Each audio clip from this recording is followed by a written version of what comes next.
it strong.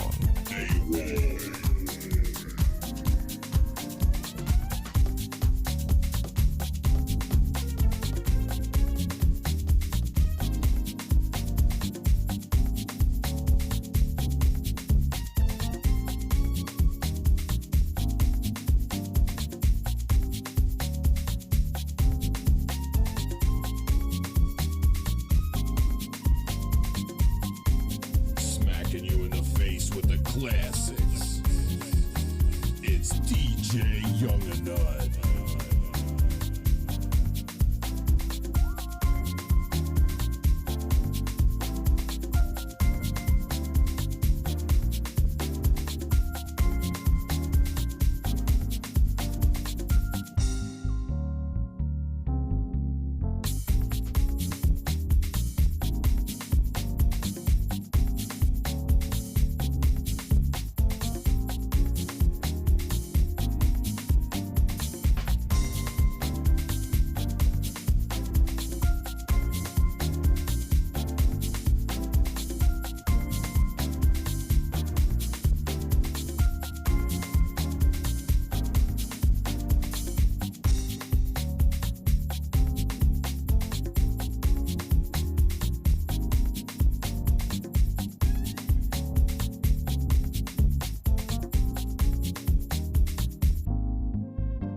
Okay, let's go.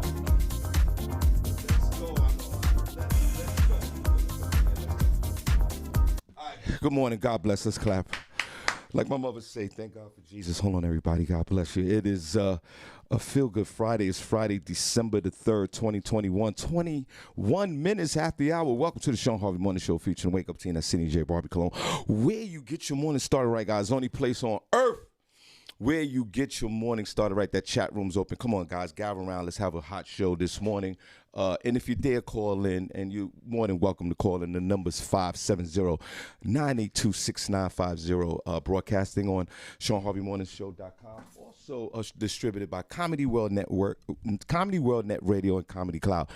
Thanks for you guys over there. Special shout out to all our affiliates out there. We truly appreciate you guys on a Feel Good Friday. Welcome to the show. You could Google the Shawn Harvey Morning Show featuring the Wake Up Team. All the links come up on all major podcast platforms. We truly appreciate you guys. I feel great today. On YouTube this morning, subscribe to our page, Shawn Harvey Morning Show on YouTube. And thank you so much for doing that. Also on Facebook, join our business page. Like the page, the Shawn Harvey Morning Show featuring the Wake Up Team business page. You get notified when we go live after 7 a.m. Monday through Friday.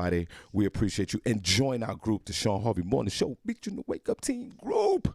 We got our own group, guys, on social media. Come on, let's have some fun. Invite yourself. We invite you in, and let's start posting and talk about the current events and all type of funny videos. So we appreciate you for that. This is the only place where you get your morning love, but most importantly, everyone, this is the only place on earth where you get your morning started right. We truly appreciate you. Tamiko, God bless you. Good morning, good morning, good morning. Good morning to you. Good morning. It's good to see you. Good to see you too, Shawn. And how are you? I am well. How are you? Good, good. What's going on with the weather today, Tamiko? Well, in Bethlehem, PA, where we are, it is 40 degrees. It's going to go up to 44. In New York City, currently it's 43 degrees. It's going to go to 46. Miami is 64, and it's going to go to a nice balmy 78. And last but not least, let's look at Las Vegas. It's 53 degrees, going up to 72, y'all. What's the weather in your city? Let us know. Okay, good. And also, we appreciate you on that. And this morning, we have a front page news with Senny J Guy. And one thing we do, we give you the news this morning locally, nationally, globally. And you know how I like it from the hood. So you stay tuned for front page news with Senny J. We also have Harvey's House of Sports, where we give our perspective on the sports other than the scores. So you will enjoy that. We also have entertainment news this morning. We're going to rock as soon as we start this show. But when we come back, we got the morning buzz, guys, and there's one thing that we can guarantee on this show each and every morning, that your head will be buzzing before 9 a.m. I am super psyched about that on a Feel Good Friday. So we're going to shout out the room when we come back. You know, where's the hearts at? In the chat room. We're going to show you some love on a Feel Good Friday. Special shout out to DJ Young and Up. Appreciate you, man. DJ Rome, thanks for the sound. And Crystal Rooney over there behind the scenes. Thank you so much. So, Tamiko, guess what? We're going to take a quick 30-second break, and we're going to come back, and we're going to tell these stories. We're going to bring this heat. We're going to bring the funny. We're going to bring the news. We're going to bring the entertainment. I'm going to bring myself. You here, so don't go nowhere. Tamiko, look, do me a favor. Look at that third camera right there, and let's clap and wave at these guys. Good morning, guys. We'll be right back. All right? All right? It's nothing. It's nothing. We make it look easy. It's nothing.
Y'all.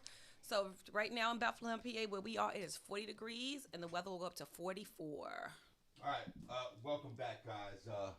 We're here on the Feel Good Friday. I know I feel good. Before we get into it, we got our special guest this morning. Senny's running late.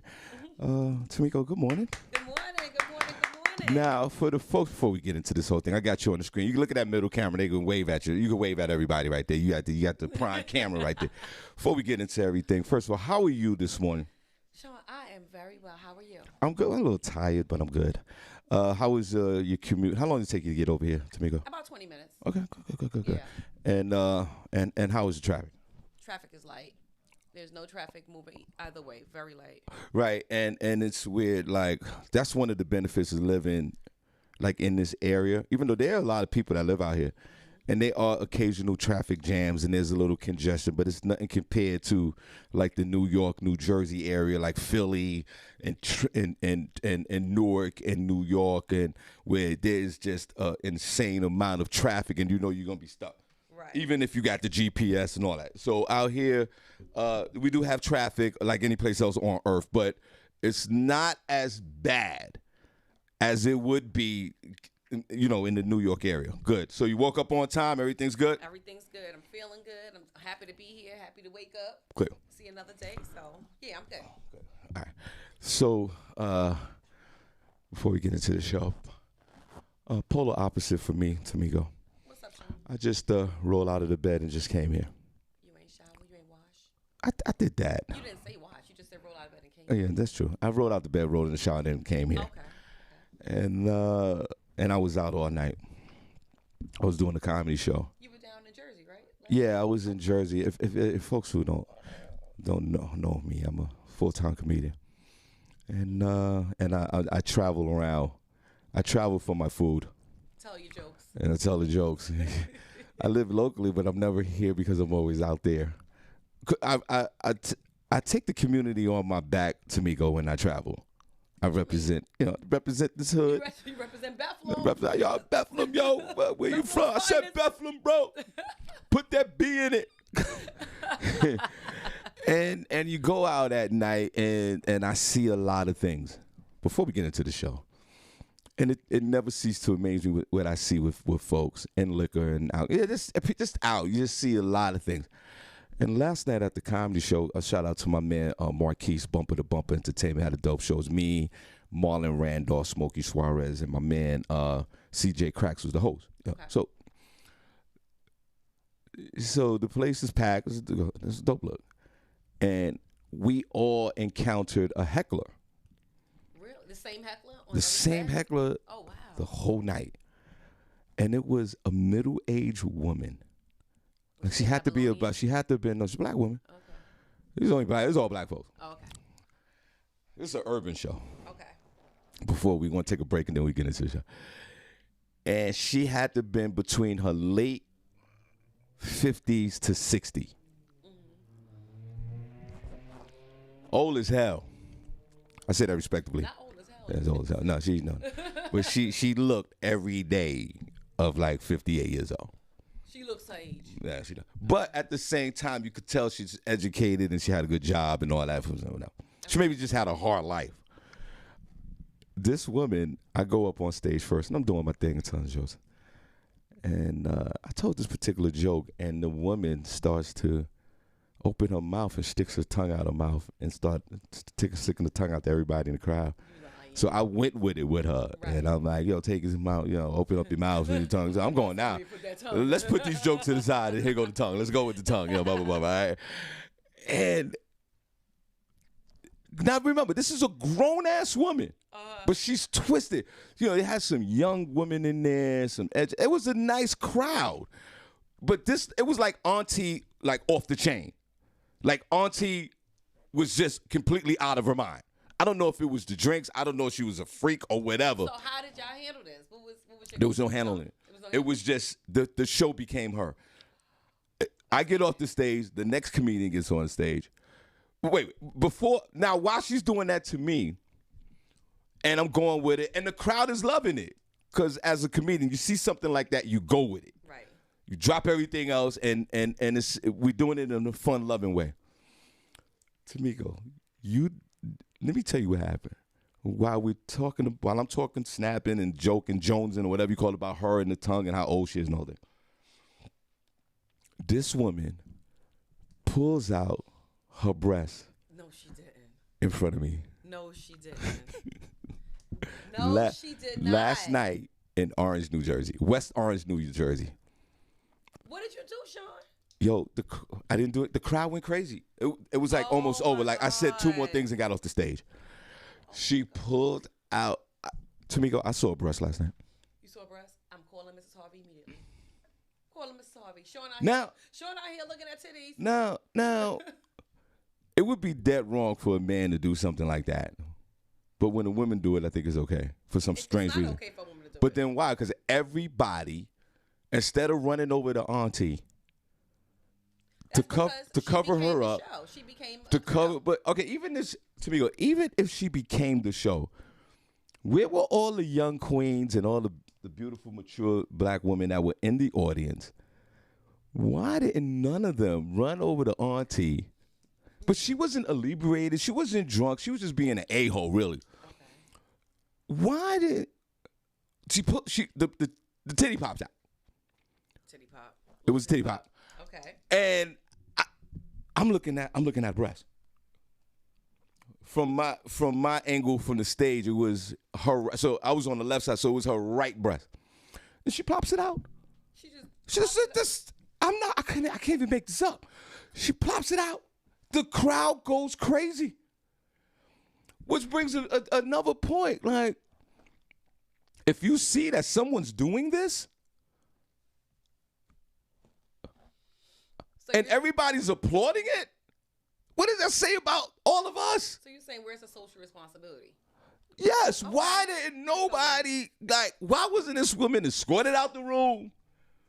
Now, I finished. So now, okay, I honestly, the woman saved my set, my jokes, because she just took over the whole situation with the funny. She was part of the show. Right. So I walk out. I'm done. Right. The next comedian goes up. Right. So everyone's traumatized, but everybody's okay.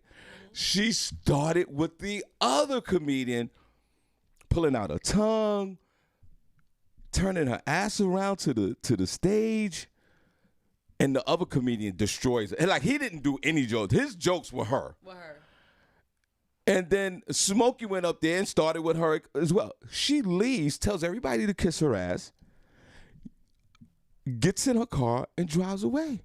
Are you kidding me? I am not making this up. This was last night. But you know what? At some point, I feel with everyone in this day and age, people just mind their business. Nobody don't want no problem. Hey, Senny!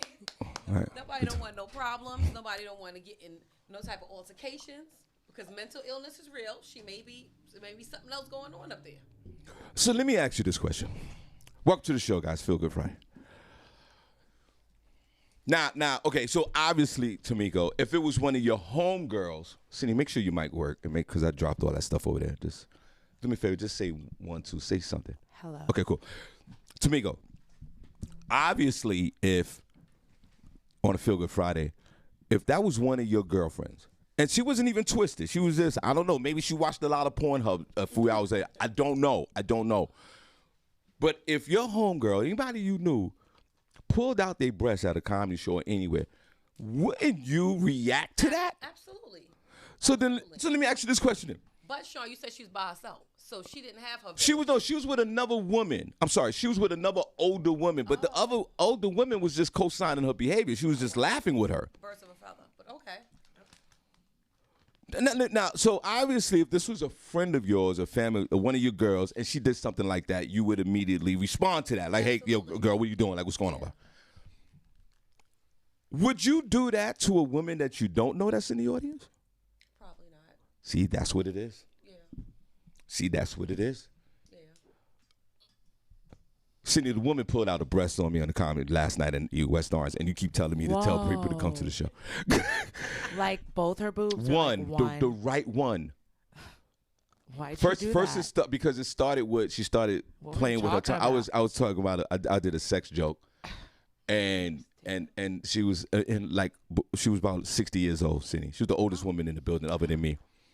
She wasn't twisted. She was just being like very disrespectful in a sense, but it was kind of funny.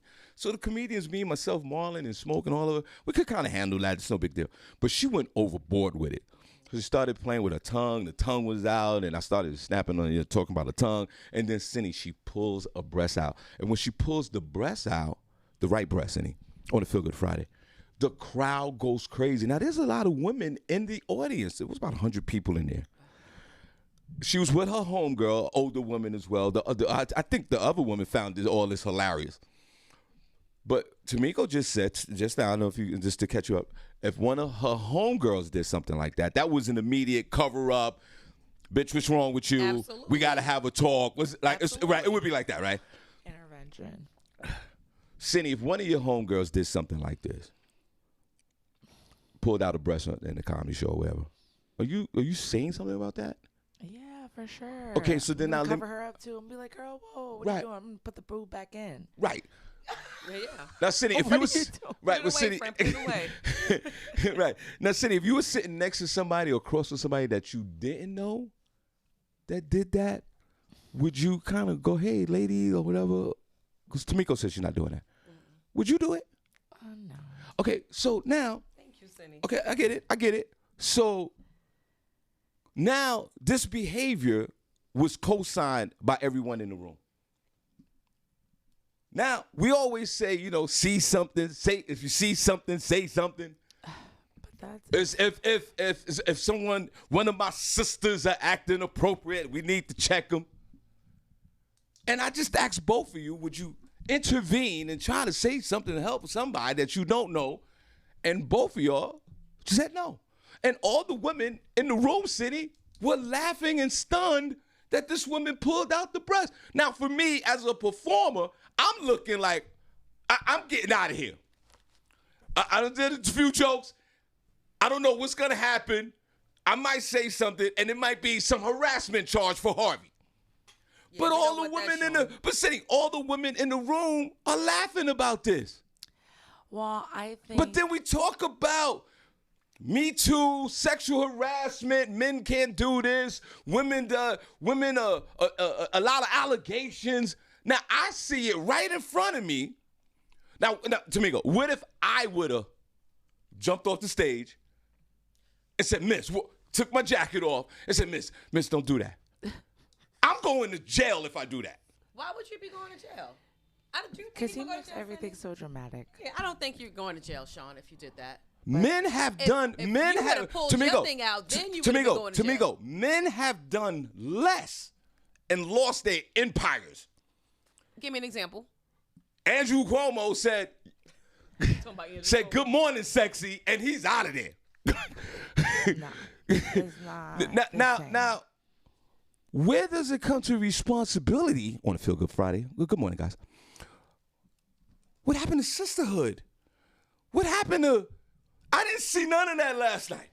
What happened to somebody just yelling out, "Bitch, put your boob back"? What's none of she would that? have been fighting with that person. Nobody want no smoke. Nobody want fire. So when you see people in the street doing crazy things, you leave them alone. But also, too, Shawn. Whoa, that's easy to say, but that's easy to say, Tamiko. Yeah, well, But then at the that's same what you time, do. you want to, so the men are going to jail and losing empires over less. Okay, well, first of all, you're comparing you're talking about two totally different things right now. You're talking about sexual harassment. Right now, we're talking about somebody displaying public nudity. Senny, so then, that's something Tamiko, totally different than a sexual harassment case. So Tamiko, what do you... Tamiko, you know, I was sexually harassed last night. You were not sexually harassed last night, Shawn. No, you were not. You were not. That is not falling. How? Any lawyers in the group, please call in. If you're a lawyer in the group, call into the show. Hold on. Tamiko, I'm on stage doing a job. I'm at the work. Hear me out, Tamiko. Hear me out. I'm at the workplace. Why? Because they put me on the flyer to perform, and they paid me. And people paid $25 or $30 to get in the room. So I'm at work. Hear me out. Senny's not even looking at you. I'm too tired for this.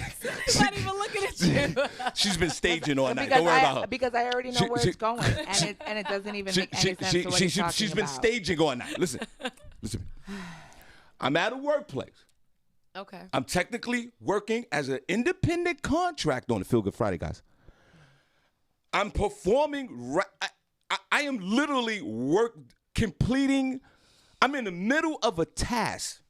Tamiko. In the middle of a task? I'm in the middle of a task Okay. because they paid me to complete a job. It was a work order.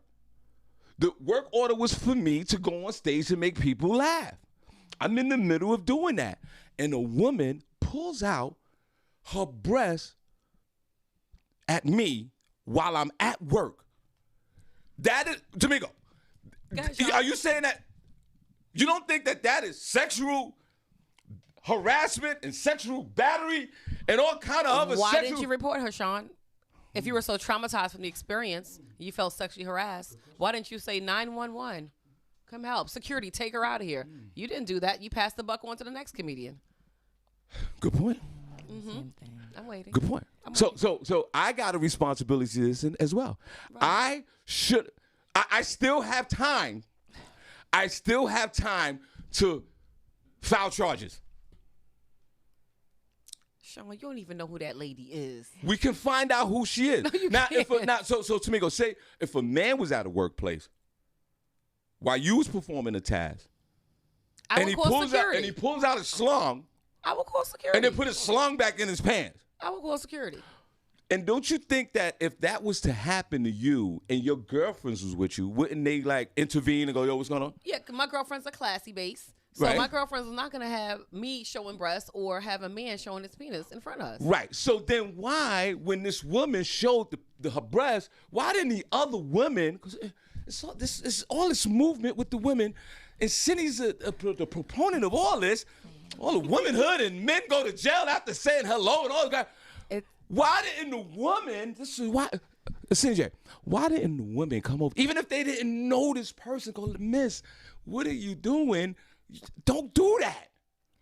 Y'all both answered the question for me. Okay, well, first of all, stop talking about women like we're all one group and we all move together. Some people are gonna, act how they want. Mm-hmm. Now, you're talking about people in a club scene. You want everybody from every woman from every single table to come up to her at that moment and stop her.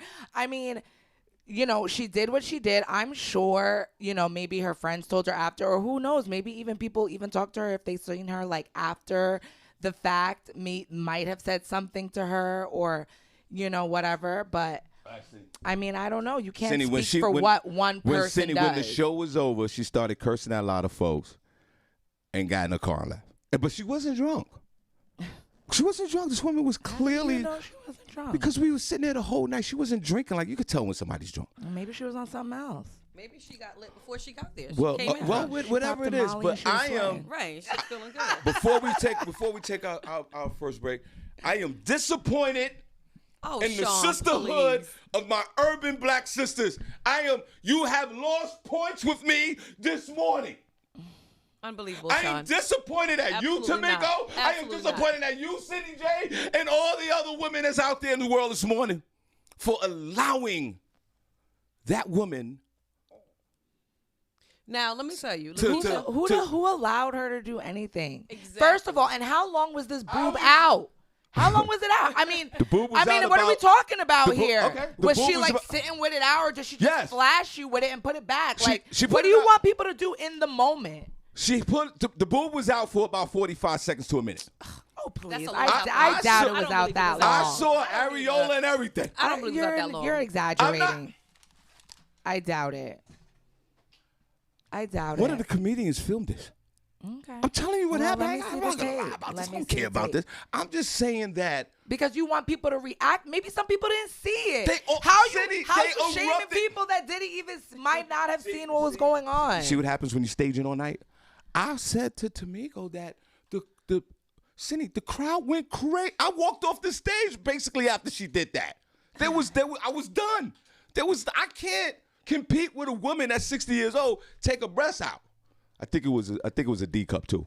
Well, what that lady did was in poor taste, and that is her. But you can't put that on other women for what she does or how somebody else is going to react to what somebody else does. Okay, so then let me ask you this question, Senny J. God bless you. Is this a criminal act?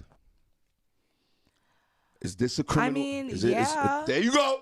It is. There you go, Harvey. It is. You can't. It's public nudity. Yes. I mean, nobody reported it, but technically it is a crime. So I still technically have time if I wanted to, Tamiko. Before we take a break. We know you're not going to do that, Shawn. I could still report this person. If you would like. Because I was a victim last night. Not a victim. Who's a victim? Tamiko, I'm a victim every morning on this show. And you keep coming back. Officer Mark, please. Is there something I can file? Call in. Then you're a masochist. Tamiko. Another thing to add to that. I was sexually harassed. At work last night. Clap for me. We're not clapping for that, Shawn. I was. Put a number in the chat room. You heard the story. Put a number in the chat room if I was sexually harassed. Put a number 2 if I wasn't. So why didn't you talk to the club owner? Where was security? That's what I asked What did you say? The security was there. Did you say, what are you going to do to prevent this happening in the future? Anything. Because I was traumatized by this happening. I don't want to see a 60-year-old woman's breast. And I believe in, and we talk about this and we argue about this all the time. It is true. At that moment. How did you feel, Shawn? Why you didn't run and tell somebody? At that moment, I didn't run and tell them. Well, everybody saw it, but what I should have did. Tamiko, this is gonna sound crazy. I didn't want to take a break. I should have called the West Orange Police Department. Shawn, and filed charges on this woman for sexual harassment for pulling out a boob. Now, there's been boobs pulled out on me my whole entire life. My wife pulled out a boob the other day. Shawn. But this right here, I dropped the ball. I should press charges. should press charges. And sisterhood with my African American sisters failed the system last night. I'm not buying that, but carry on, Shawn. You see, I'm not buying that. You're not buying that, Absolutely which shows not. evidence of the lack of responsibility for women as a whole Not to women be as a accountable whole. for each other No. in an extreme situation. No. So you're telling me, Tamiko and Senny J, if someone tripped on the ground, you're not helping them up. No, it's not my business. Shawn Harvey Morning Show. Shawn Harvey Morning Show, Senny, Barbi, and Tamiko's here. Nothing like waking up to a good laugh. Oh, Yeah. everybody's Mr. Brown on the phone. God bless him. Good morning, Mr. Brown. Hey, Shawn, if she pulled out her titty while you was performing, then you did a good job. Why did you have to say that? And the next thing, you're a professional, so she was being a heckler, and you handle it. Yeah, but you see what he just said, Tamiko? You see the key word? Job. I was at my job. Brown, if you pulled your slung out at your job and put it back in, what's going to happen? Yeah, but that's you got people, you in the atmosphere that people are drinking and you entertaining them. What does that got to do with anything? Thank you, Brown. What does Two that different got? things. What does that got to do with anything?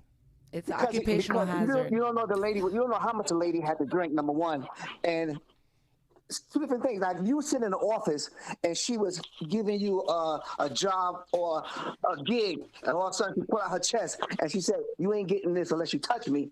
Here's a different story. Oh, so what happened to me wasn't criminal, but with your example, that's criminal. She was heckling. And if you walked up the stage, she won. She pulled out a breast on me and I was traumatized. Is that not a crime? She pulled it out on the whole room. John, Right, you're it wasn't you, it was you're a everyone. professional comedian.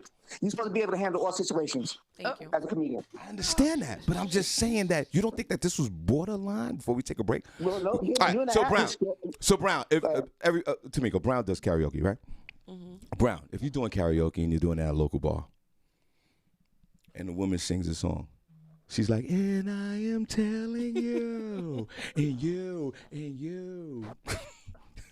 And I am telling you, and you're gonna love it. Brown, after she finished doing that, and she pulls around, and she pulls out her right breast in front of you.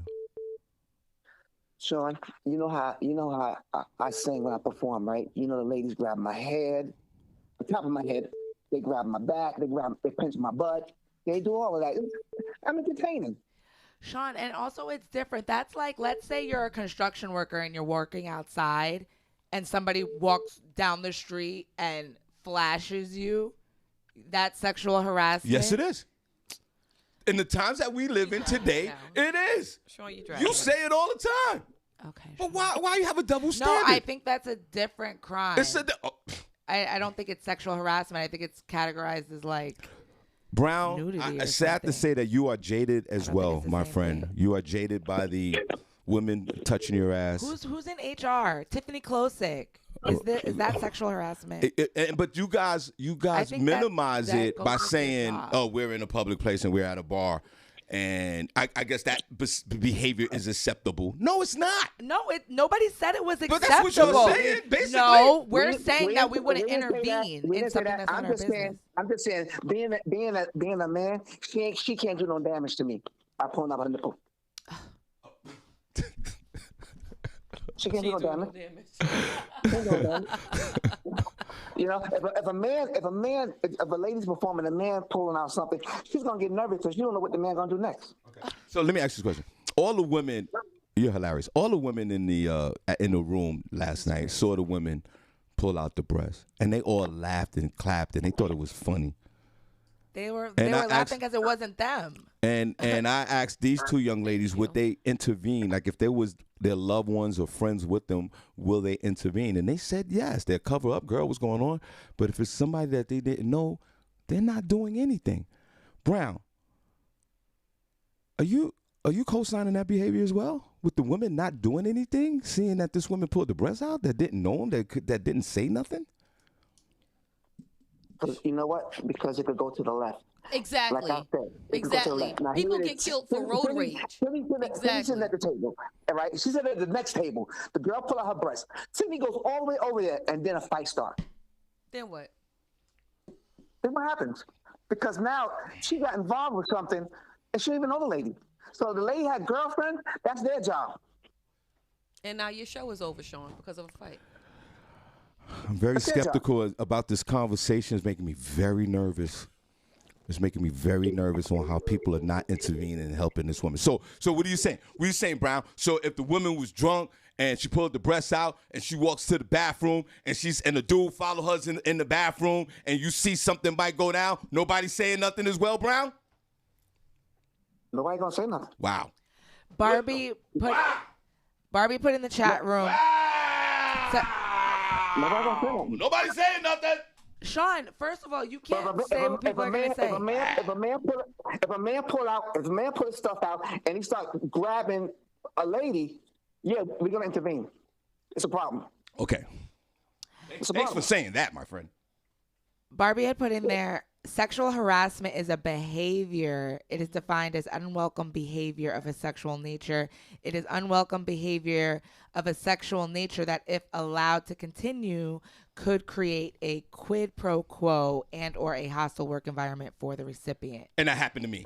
No, this would have to be a repeated nature. Right. It's a behavior, Shawn, not an action. She flipped her tongue out for about 2 or 3 minutes. She did an action. It wasn't a behavior. Shawn, it's sexual harassment if that lady was giving you a job and she said that if you don't touch my boob or look at me, you're not getting the job. God. That's sexual harassment. Right. What is wrong with you? What she did to you, Shawn, she flashed you. You don't think that's not harassment? In the entire room. She flashed the entire room as well. But she flashed at me first. And then you brought attention to the room. It was no kind of business deal or no kind of interaction that you had to do to look at that boob. On your head. Wow. This world is coming to a freaking end. We'll go file a report. Call a lawyer. Find out about your rights. And you guys in this room, these 2 young ladies in this room, and you are going to fast track us right to Armageddon. Oh, my God. Not Armageddon.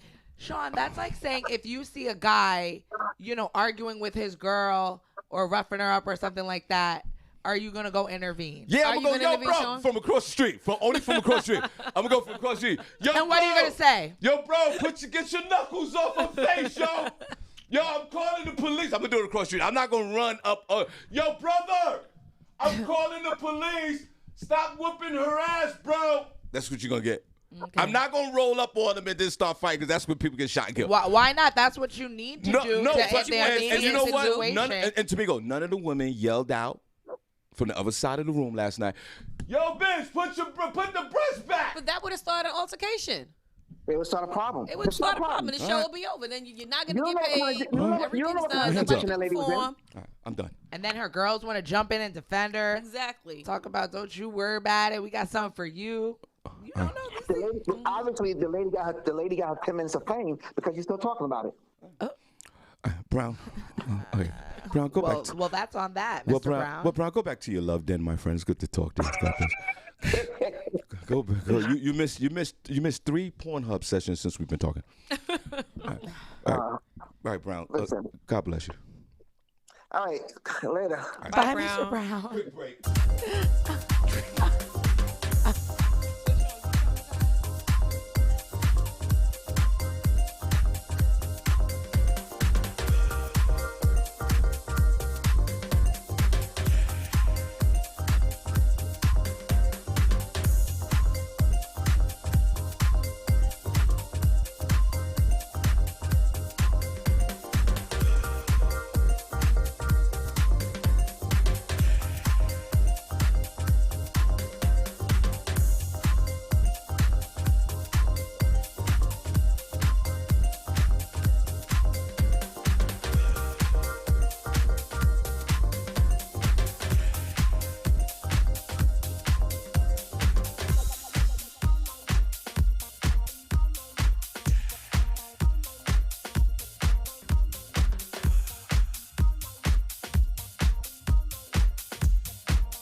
wall DJs.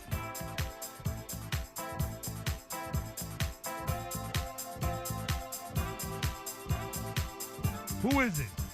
It's Young and Nut, and I'm doing them.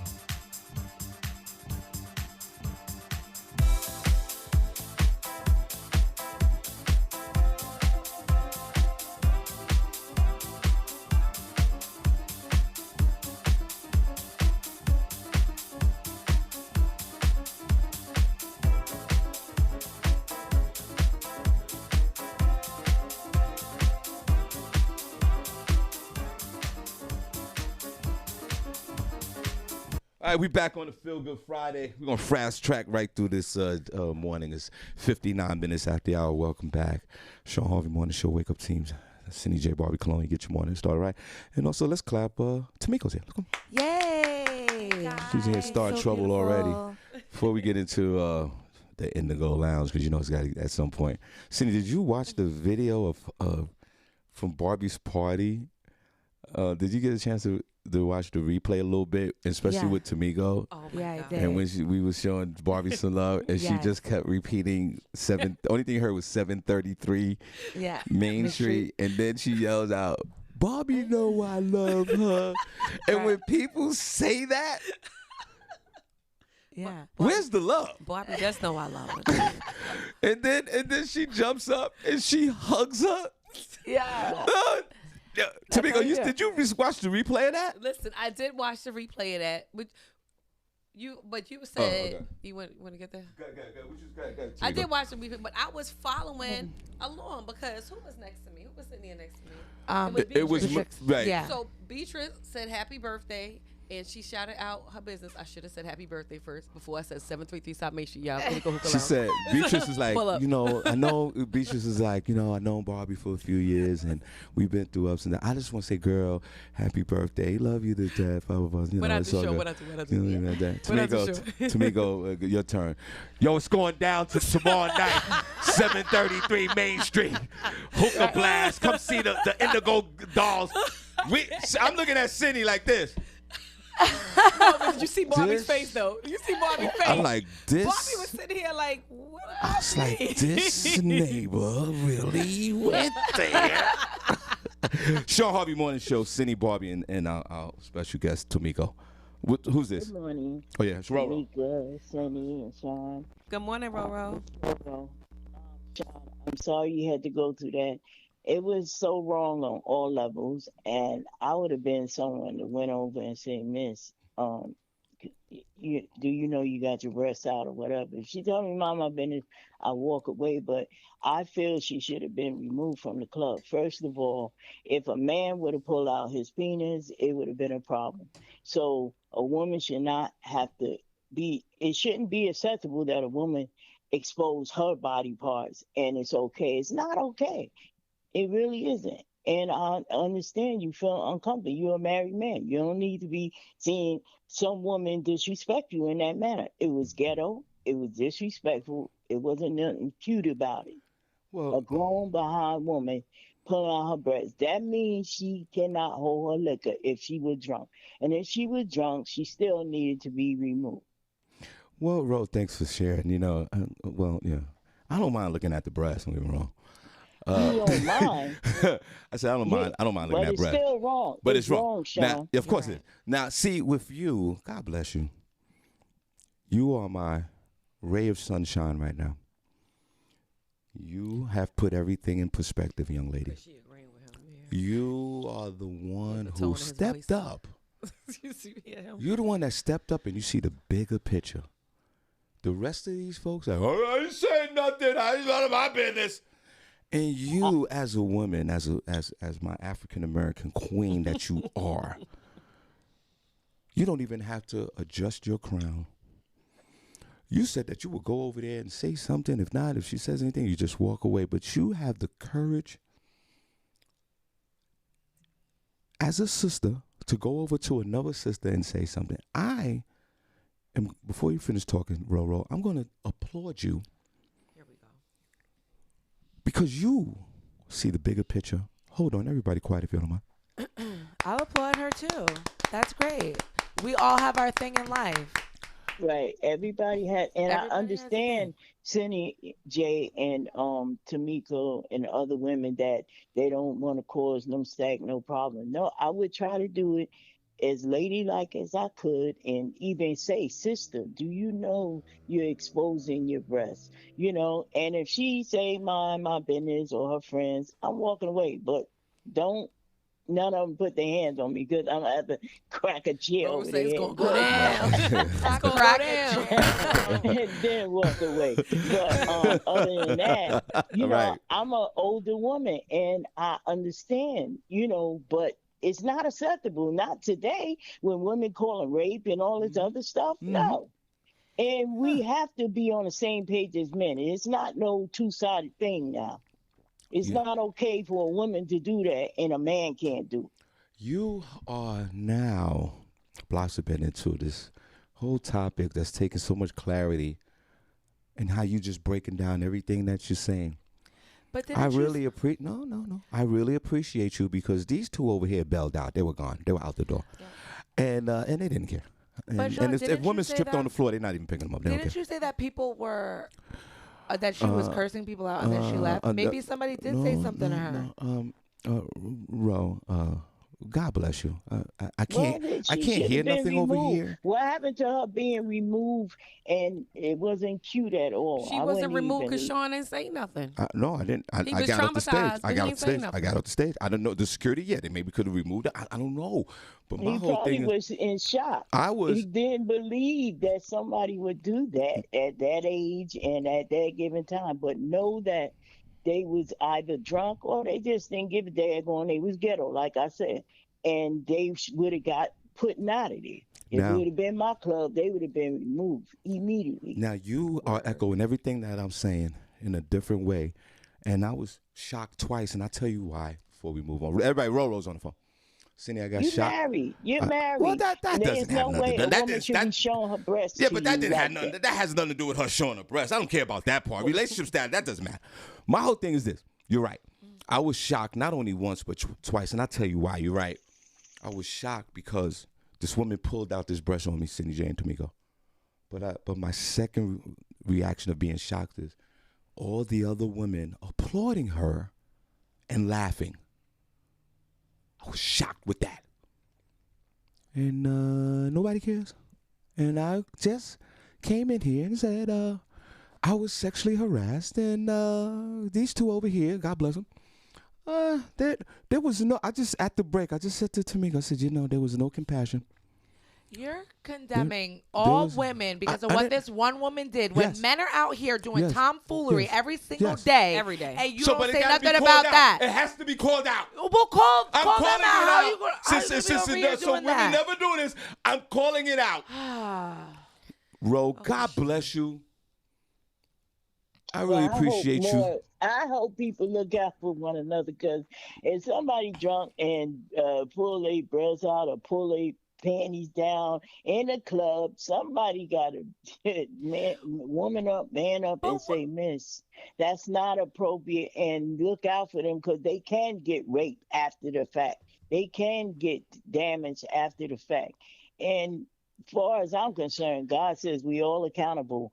We are the eyes for our brothers and sisters out here. I think So- Tamiko would have gave her a hookah. I agree We with definitely you, would have sold a hookah. but also at the same time, what are we even saying? I mean, she knows it's wrong. That's why she did it, to get the reaction, right? So what am I really saying to her that she already don't know? Man, put your breast back in because Miss, where I they're was- not supposed to be out. Like, she knows it's wrong, but that's why she did it, because she wanted to get a reaction. So for people, so what am I correcting? What am I? You don't see the bigger she's picture, though. acting out. You don't see the So- picture. She's gonna get a reaction from me because I'm gonna say, Cindy- "Miss, that's inappropriate. Right. That's my brother up there. This is a club. You're a young lady. Yeah. Or Yes, whatever Cindy doesn't age see that. She's a you're 60-something-year-old you're- woman. you're- Age has nothing do it. I'm concerned Doesn't. about you, sister.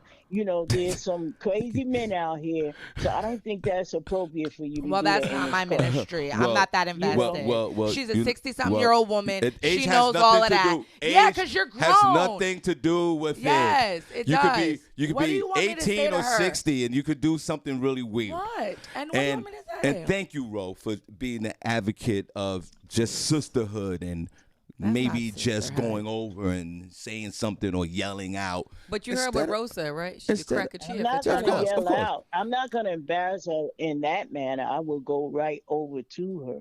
But to It's tell her not something- yell out, and maybe I'll get a better reaction just whispering and doing it in a loving, caring way.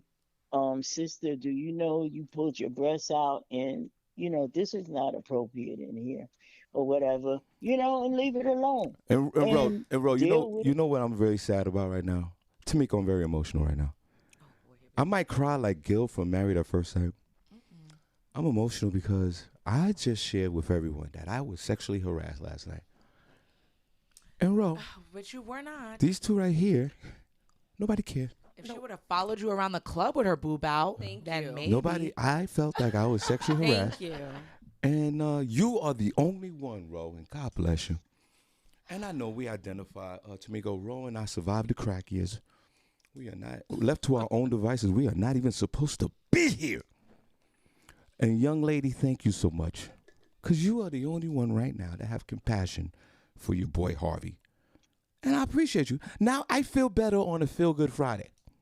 Cindy doesn't I'm care. so glad you feel better. Tamiko doesn't but I'm care. hoping that people in general would think about it, pull a woman to the side and, take a chance. It might not get dangerous or nothing. She might not realize. I bet you probably don't even realize she did that. She was that drunk. Sean said she wasn't drunk. She really wasn't that drunk to And me. if she was doing it on cue to the joke, because you're saying a sexual joke, and she was a rude, nasty person. And she wanted to be a part of And the show. she wanted to get what she got. Wow. Yep. And that's what happened. I mean, you can't go around here being telling people You- stuff they already know for every single person. Unbelievable. I don't believe that you're saying that. Yeah, but that's something, a whole nother ball. I mean, Do we that just happen view it all the time? differently. Do that happen all the time? Well, if I it know- don't happen all the time, then that person should have been removed. Period. Well, I know this. The next time a woman pulls out a breast on me while I'm on stage, I know that I'm not going to get no help from Tamiko or Senny at all. Definitely Well, not. just say remove her. They're not gonna You don't do have to go near her, Sean. I didn't go Ask near her. I left. I walked out. No, but why did you walk out? You should have addressed it Right. on stage. You should have been like, yo, what are you doing? Yo, somebody come get her because you got your boob out and made a Right, joke out of it and did right, all that. right, Why didn't you right. address it? I did Right. address it with Next No, jokes. time you, address it, you Sean. left. You said you got off the Yeah, stage. I did. I did a few jokes and I got off the stage. What So about you the breast? finished. So you finished your set. No, I didn't. With No, the we breast just, out. Yeah, with the breast out. So Yeah. as soon as the no, breast- we're talking about the breast. Now the breast is bothering him. No, What's the bothering breast. him Yeah, before? there we go. So I why said I is joked it about the bothering breast. Then I walked off the stage. All right, Ro, we got Sean it. Boy, bye. Yes. I've Okay. been harassed and Y'all nobody have a cares. good weekend. Have a good weekend. Love Bye, y'all. Ro. Tuna Roma. Bye. I love y'all.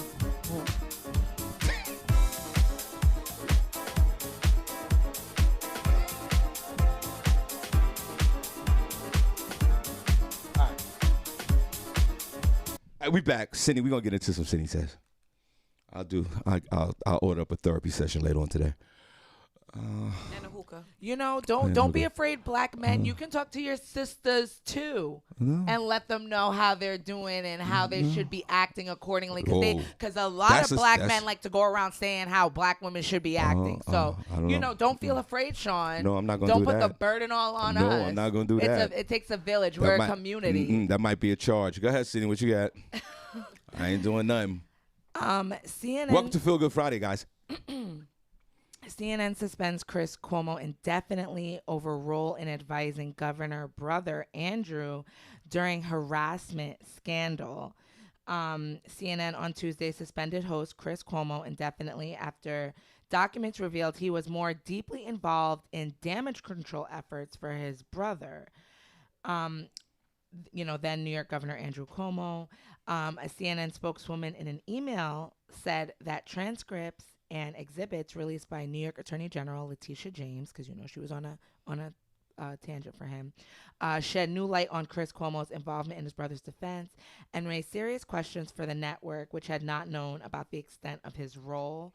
The suspension, the move came within hours of a demand that CNN fire Chris Cuomo by Charlotte Bennett, who's a former Governor Cuomo aide, who was one of the nearly a dozen women to accuse him of sexual harassment. Bennett said Chris Cuomo had tried to smear her and other women who had accused his brother of sexual harassment. She had said anything short of firing Chris Cuomo reflects a network lacking morals and a backbone. She said in a tweet, his behavior is reprehensible, unprofessional, and inexcusable. Does CNN stand by journalistic integrity, or will it simply excuse his actions because Chris Cuomo drives ratings? Andrew denied wrongdoing. Oh, it's not about Chris.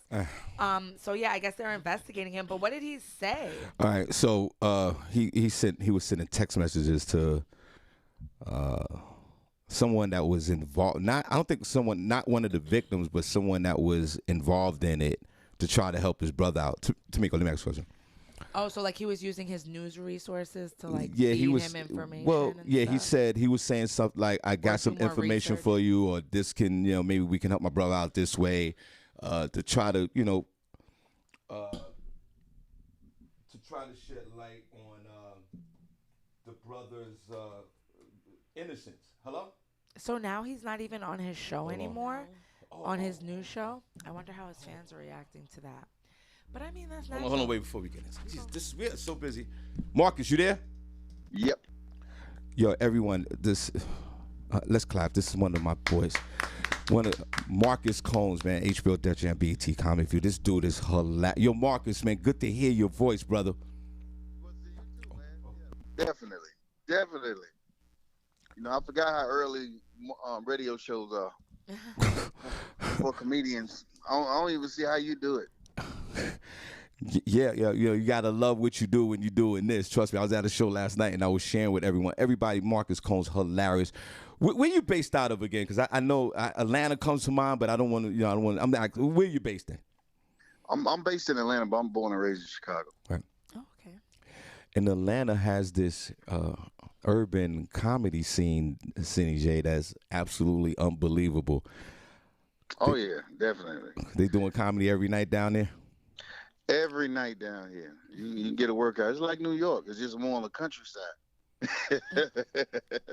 Marcus, I always get on folks from New York that migrate all the way to Atlanta. Like like people from New Jersey and New York. Why do black people think like Atlanta? Tamiko, black people think Atlanta is the motherland, like it's Mecca. Like they go to the wishing wall. Why black people run to Atlanta? Because Atlanta, you see so many brown people like you being successful. Exactly. That's what got doing me. things that you don't see here being done. Go I ahead. love Atlanta. Go ahead, Marcus. That's exactly what got me. I came to Atlanta. I went out to a club 3 nights in a row. 2,000 people, 1,000 people outside, and nobody died. I'm like, this is unbelievable. Now, I hear both of y'all and what you're saying, but do you guys know that Georgia suppresses the votes for black people? That the state of Georgia has laws against minorities throughout the state that we talk about all the time. Even though black folks are congregating in Atlanta, it's one of the worst states legislatively to live in. Do anybody know this about right. Georgia? I don't. No, well, I don't know that. I'll tell you this. No.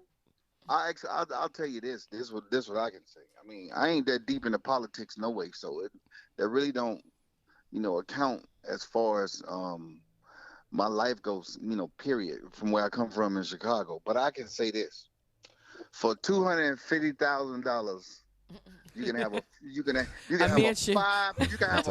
5-bedroom. You understand what I'm saying? Right.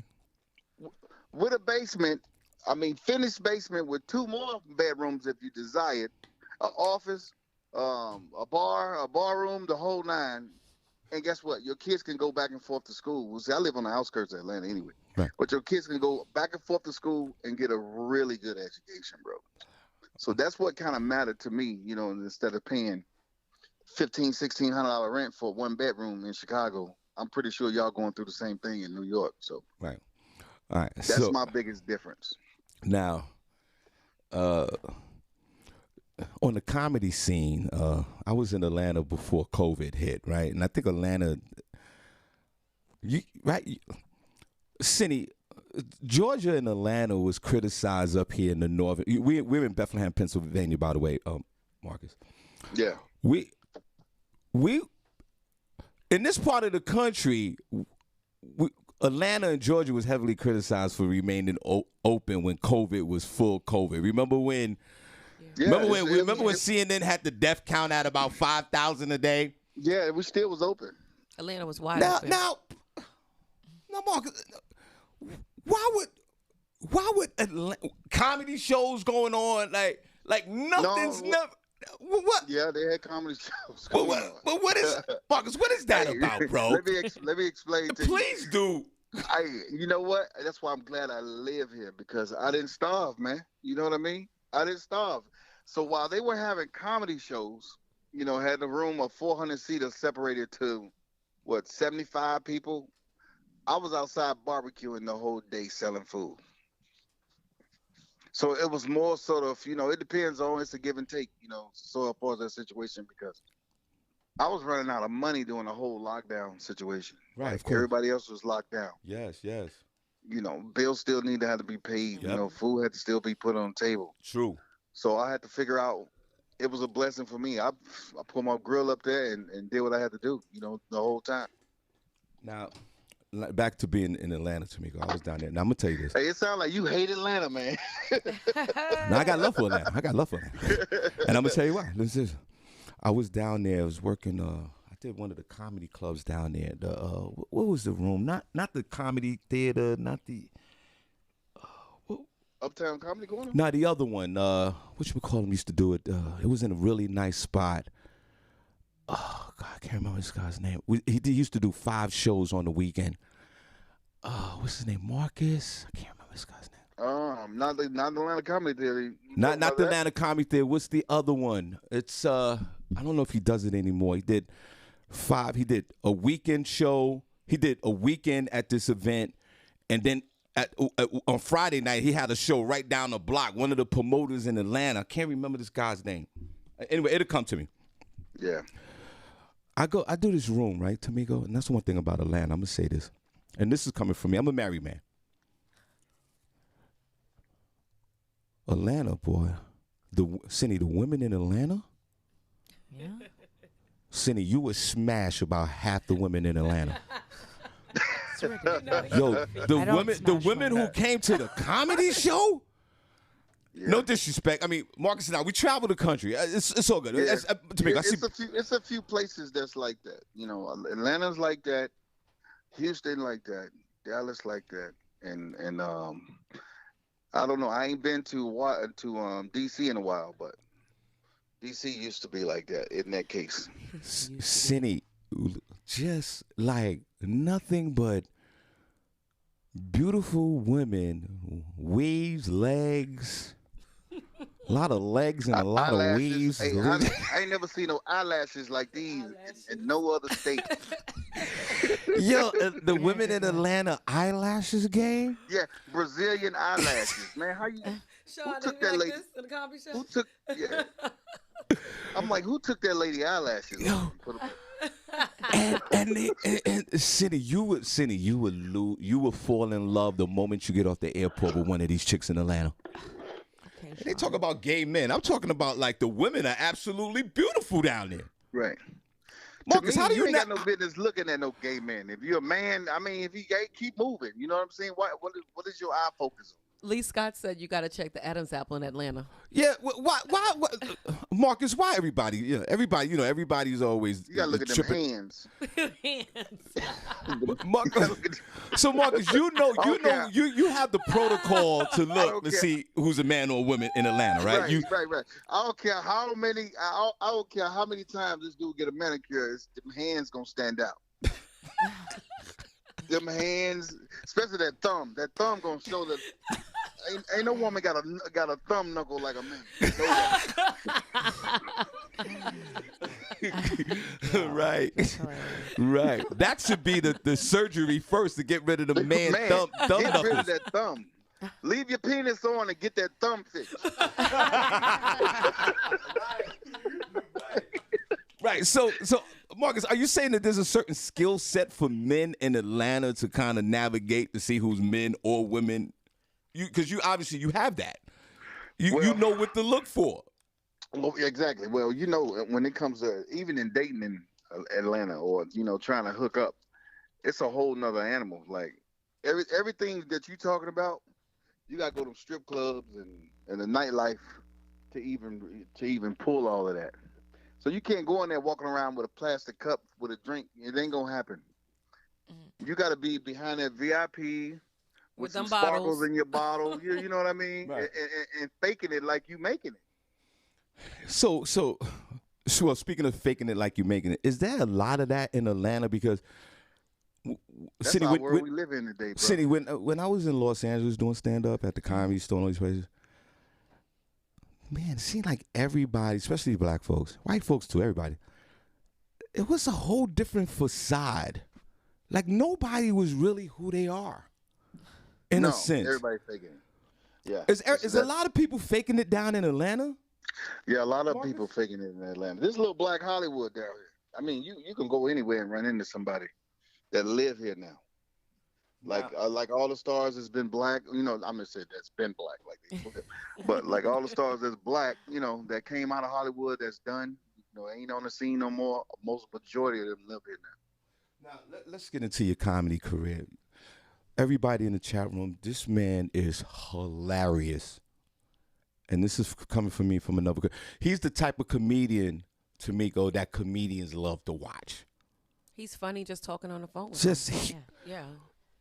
How did you get into how did stand up? How did that get into your life, bro? Oh man, this is gonna be crazy, right? So I went to school at Langston University.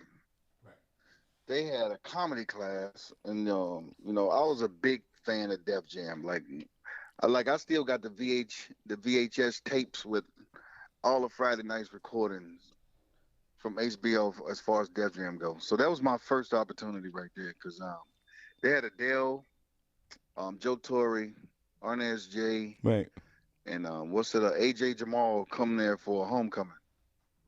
And so Adele goes on stage and say, "Hey, Joe Torre ain't made it here yet. He missed his flight. Is it anybody think they funny?" So all the football players pointed at me. I play cornerback over at Langston University.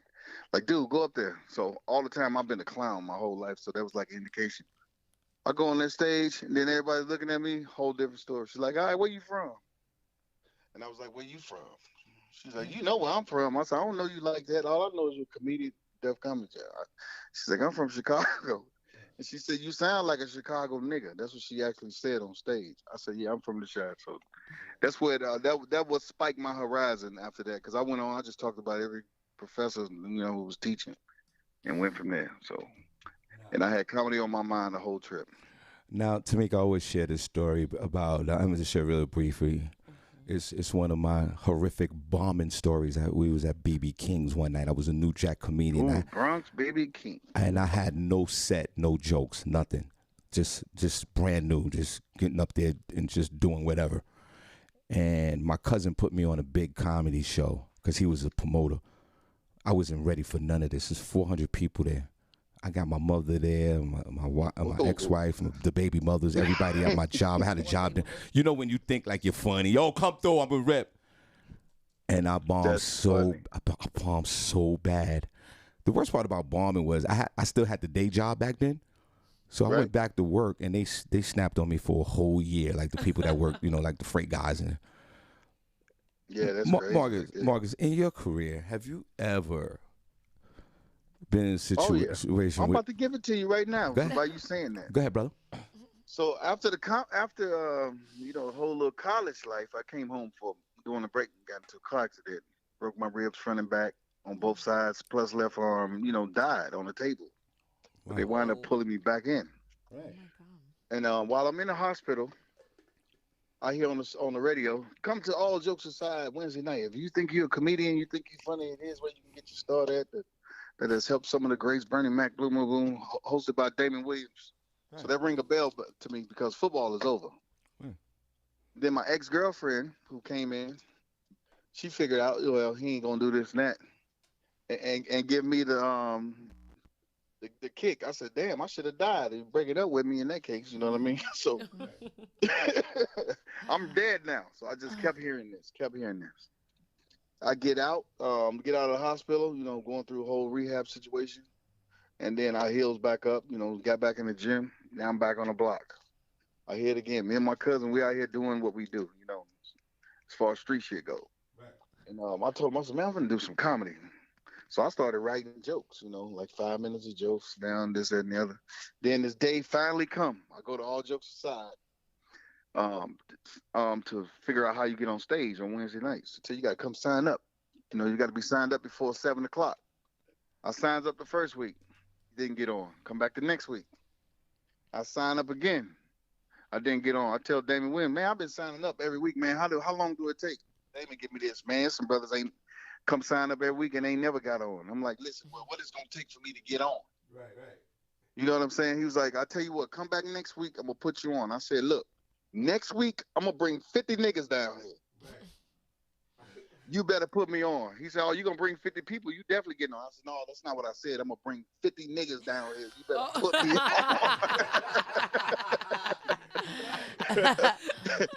on. so look, I grab my whole hood. We go to All Jokes Aside. Damon is walking in. He got his wife. That's when his son was a little baby then. I say, hey, Damon, look, see all my cats? I'm getting in this spot. He said, you first, nigga. What? That crumbled me. I said, hey, I'm on first, and went up there, and I was doing good. I was up on stage for about 3 minutes. I'm doing good. People laughing the whole nine. Flame Monroe walks in. I didn't know. I never even know who this cat was. You know what I'm saying? He had a fucking dress on, fake titties, fake ass. He's one of them training dudes, right? He walks in, said, "You're not funny. Sit the fuck down." I tried to go in on this nigga. This nigga was lighting my ass up from the seats. Feel me?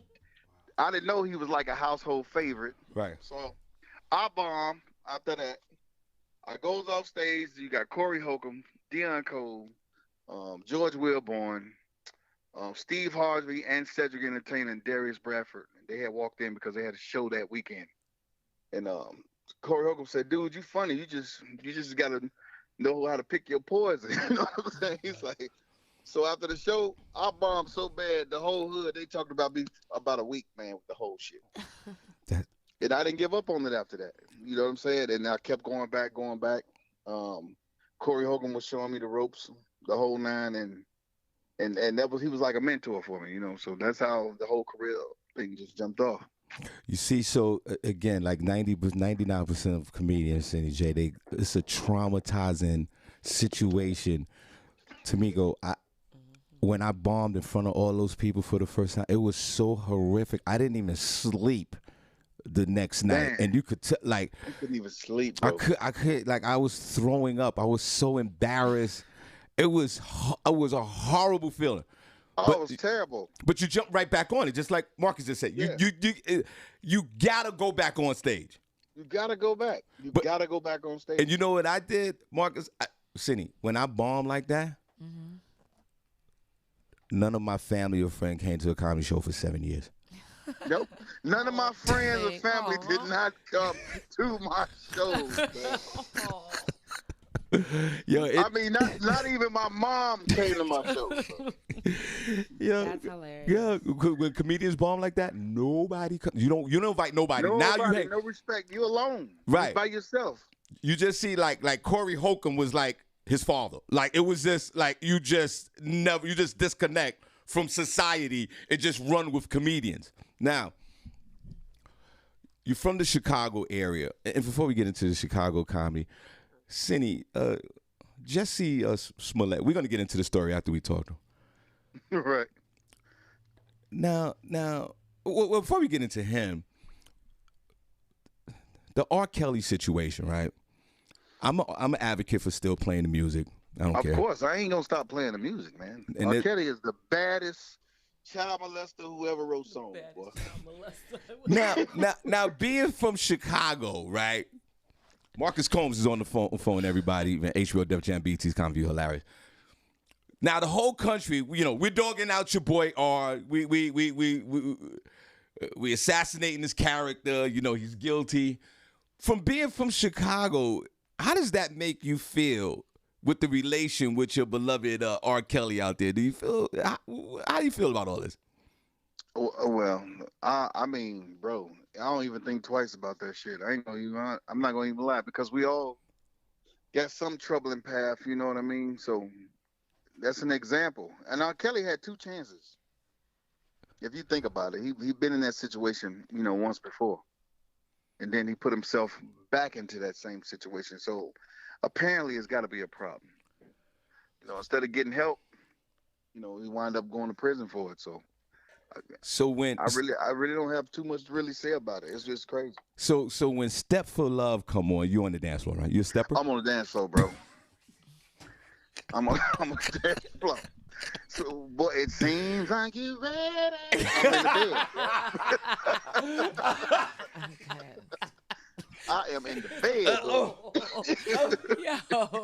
Tamiko, because all these Chicago guys, they got their step games. Right, they step right, gamers, though. Right. Right. Which now segues into Jesse. Is Jesse from Chicago? No, he's not from Chicago. No. So he was there. They was there. They're filming there. They was filming the whole show over there. That's what they was filming at. So for him to say somebody robbed you downtown, ain't no niggas going downtown midnight. It ain't nothing but police out there. Right. They sitting there. They parked everywhere, middle of the street. You know how they do in New York. Parked all over the place. And I'm like, that didn't happen. That shit. Ain't no way. This cannot be true. Now, Marcus, there's some sections of Chicago where you're not even supposed to when the sun goes down. Yeah, the way I was born and raised. Exactly. Tell us about that growing up, because Chicago. There's a lot going on in Chicago, just like any other metropolitan area in the country. Right. It's like Brooklyn and all that used to be. It's terrible, But yeah, see, Chicago's more gang related, as far as black neighborhoods go. So it's certain areas that you just really just don't go. Yeah. Unless you got family over there, it ain't that bad. It ain't niggas is standing around with a gun. He ain't from over here. Pow, pow, pow. Right. That. It's not like that, So if you know somebody or somebody properly introduced you to the guys who's doing all of this, just or if you white, you midnight, ain't really no police out. You ain't got no business over there. And you got to know your zone areas. Like you might have these 5 blocks. They're gangster disciples. Right. You pass those 5 blocks, it's probably vice lords. Right. Wow. And the craziest shit with all of that, all these dudes know each other. They come up from little kids, playing with each other the whole 9, but they just chose certain gangs because that's who they've been manipulated by. Interesting point. I know, look, for me, where my moms live at in the Bronx, it's a tough area where my moms live at. And the only reason why I don't get robbed is because I've been in that neighborhood all my life. Yeah, they know you. They know you. Why would they rob you? Right. Why they rob Man and his mom, little auntie, little son? Why would they do that? But anyone else can catch it. Right. Well, why would they rob auntie who make the sweet potato pies on Sunday? Why would they do that? And if you bring somebody in particular hood, they might get robbed, but you're good. But let me tell you, speaking of the Bronx, I got a buddy who's from the Bronx. Yeah. Over on 3rd and Webster. Yeah. I met him through Gerald Kelly. This dude took me through everywhere in Fordham projects.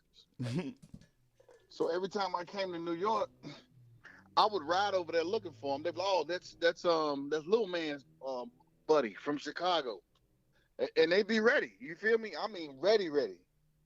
So it's like if somebody introducing you to what's going on, then you good to go. It's not just like a killing spree. Most of these neighborhoods, these guys are at war with each other because the guys from 4 blocks away killed one of their partners, and now they're at them. So they're really more being careful about who's who. I ain't never seen him before. Right. You know, on that whole instance, you know, so.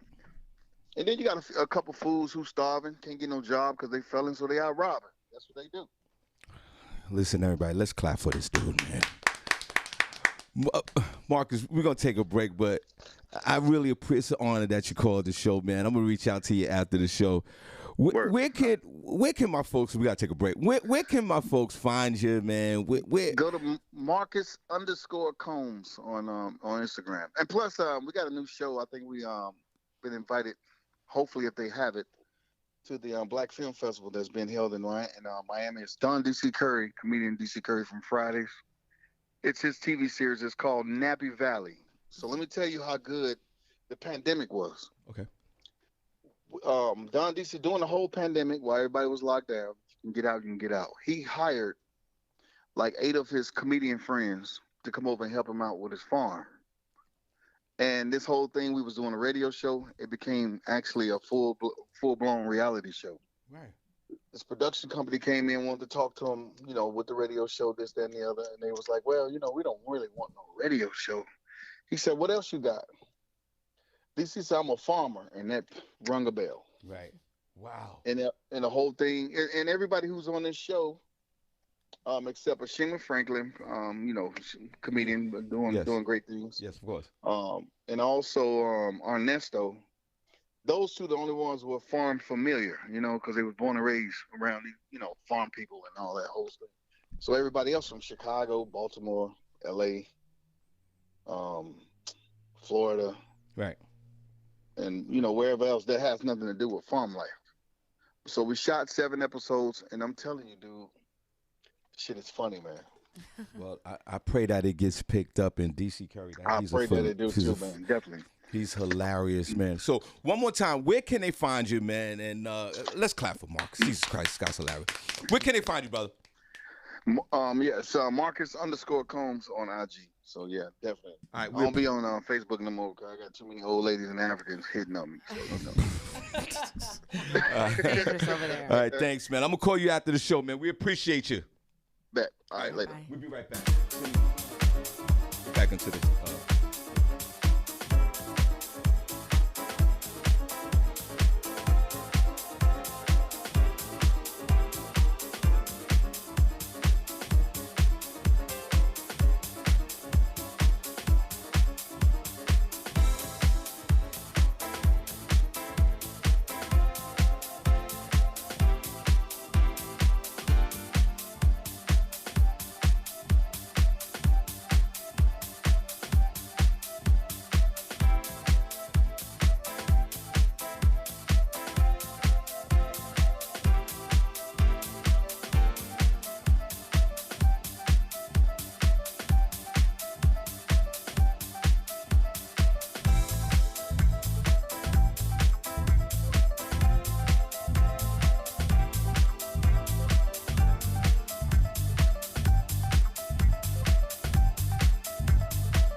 man.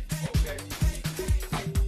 We're gonna shout out the room. We're gonna show you some love. But before we do that, Senny, Andrew Cuomo, who's the disgraced governor of New York, his brother tried to have his back and he got fired for it.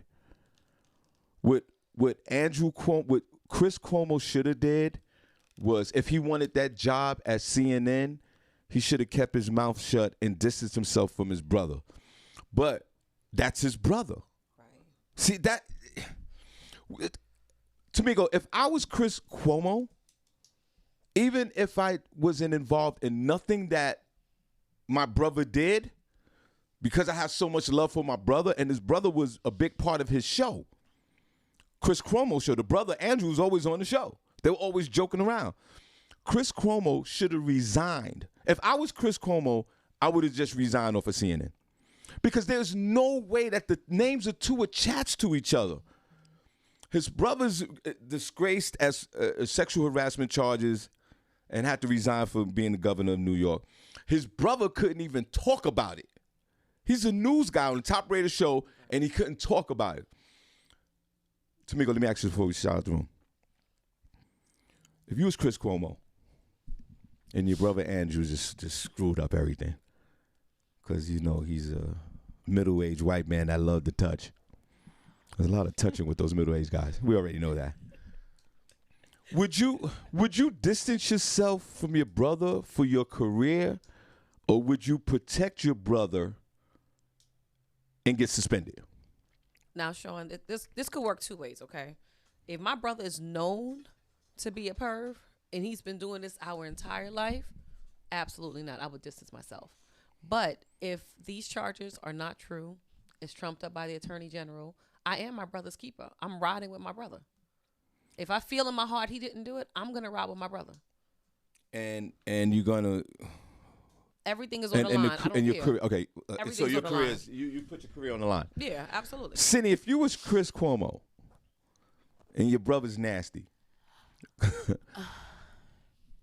and the attorney general, because Tamiko, in the attorney general's report the other day that came out, who by the way is running for governor of New York, in the report it mentions Chris Cuomo trying to cover up for his brother. That's why CNN suspended him. Senny, if you was Chris Cuomo, would you distance yourself from your brother, or would you be your brother's keeper? I mean, that's my brother. I'm not gonna distance myself from him, but I don't have to. He has his. I mean, I've never watched Chris's show. I've only seen like clips, so I don't know if he controls the stories he talks about. He doesn't. Okay, but if they weren't gonna give him his brother's stories anyway, then just do your job. Right. What you do at home, or talk to your brother, counsel him in any way you want to do. You don't do that on company time. You do that using company resources, and you can't objectively. That's why they took it away from you. You can't objectively report on it, obviously, in good conscience or have journalistic integrity about it, and obviously not because of what you were doing as well. So yes, there's a way to still support somebody without, affecting not only your career, but like, now Senny, he's gonna get like criminal charges filed right. against him. Yeah. Now, so Senny, right? So he has a top rank. He has a top. Tamiko, he has a top ranked show. Chris Cuomo shows one of the top ranked shows on CNN, and he's covering all type of news, all the news. But to be on a top ranked show and not cover your brother is a total conflict of interest. That's why he's not covering his brother. Regardless of, even if he distanced himself. So now he can't, how you going to be a news journalist when you have selective news to talk about? But that's what they do. They get assigned news stories. I understand that. So now he's in the position, for me, am I my brother's keeper? I would probably, because of his top ranked show, I would probably have to remove myself. From the show? Yeah, from the show. Because there's no way. It's no way. I would, or Tamiko, I would have took a leave of absence. Yo, my brother crazy as hell. I'm going to get out of here, deal with that. And I can't do the news. Why? Why does it have anything to do with what you're doing? Just because, Senny, he can't else. talk about. But obviously, he still had it's really CNN. It's not like when the news broke, CNN was like, "Chris, you gotta go," because what else can you talk about if you can't talk about your brother? He still had a job. Yeah, I understand that. So what is the problem? But his job is to report all the news. But Shawn, he still had a job, so CNN knew what he was gonna be talking about. But Senny, people are watching. See, because you don't watch the show. I watch it from time to time. Hear me out, Senny. When the story broke and it was big news and we were in here talking about it every day, right? Chris was doing his show, right? But it was the optics was weird because he's talking about parking tickets and he's talking about whatever's going on, the knuckle surgery in Atlanta. He's talking about everything else. But Tamiko, we looking at him like, yo, your brother in these streets real nasty. But it's conflict of interest. I can't talk about it. But it's the same thing about Wendy Williams. She does Hot Topics every morning and was not talking about her husband when news was breaking about her husband being pregnant. When the side chick being pregnant, that it was a girl, that the car got repoed. Yeah. All of that was all over the tabloids every single day, and Wendy would be up there talking about something else. The difference it's able to be done, and we're like, Wendy, why don't you talk about yourself? Yeah, but the difference is, and that was big news. That was big news, and you're absolutely right. The difference here was it was a criminal charge. Okay, the husband was out there, had the side chicks and all that. That's great. I get that. But it's still something that directly affects you, and it's big news, and you're reporting the news. I understand, and I'm not disagreeing with you. But I think it's a different situation because it's so criminal. The charges are criminal, and he can't report on it. Because if it was, for example, the governor of Maryland, I'm just throwing that out there, Tamiko, if it was the governor of Maryland doing this, Chris would be going in. Mm-hmm. You said you're your brother's keeper, right? Yep, I am. I'm going to agree with you. I would have stepped back. When all this broke, all this was craziness, I'd have said, yo, I got to take a leave of absence. Senny is still going to work every day, right? Okay. What is what the governor doing have to do with me as a news anchor? I get it.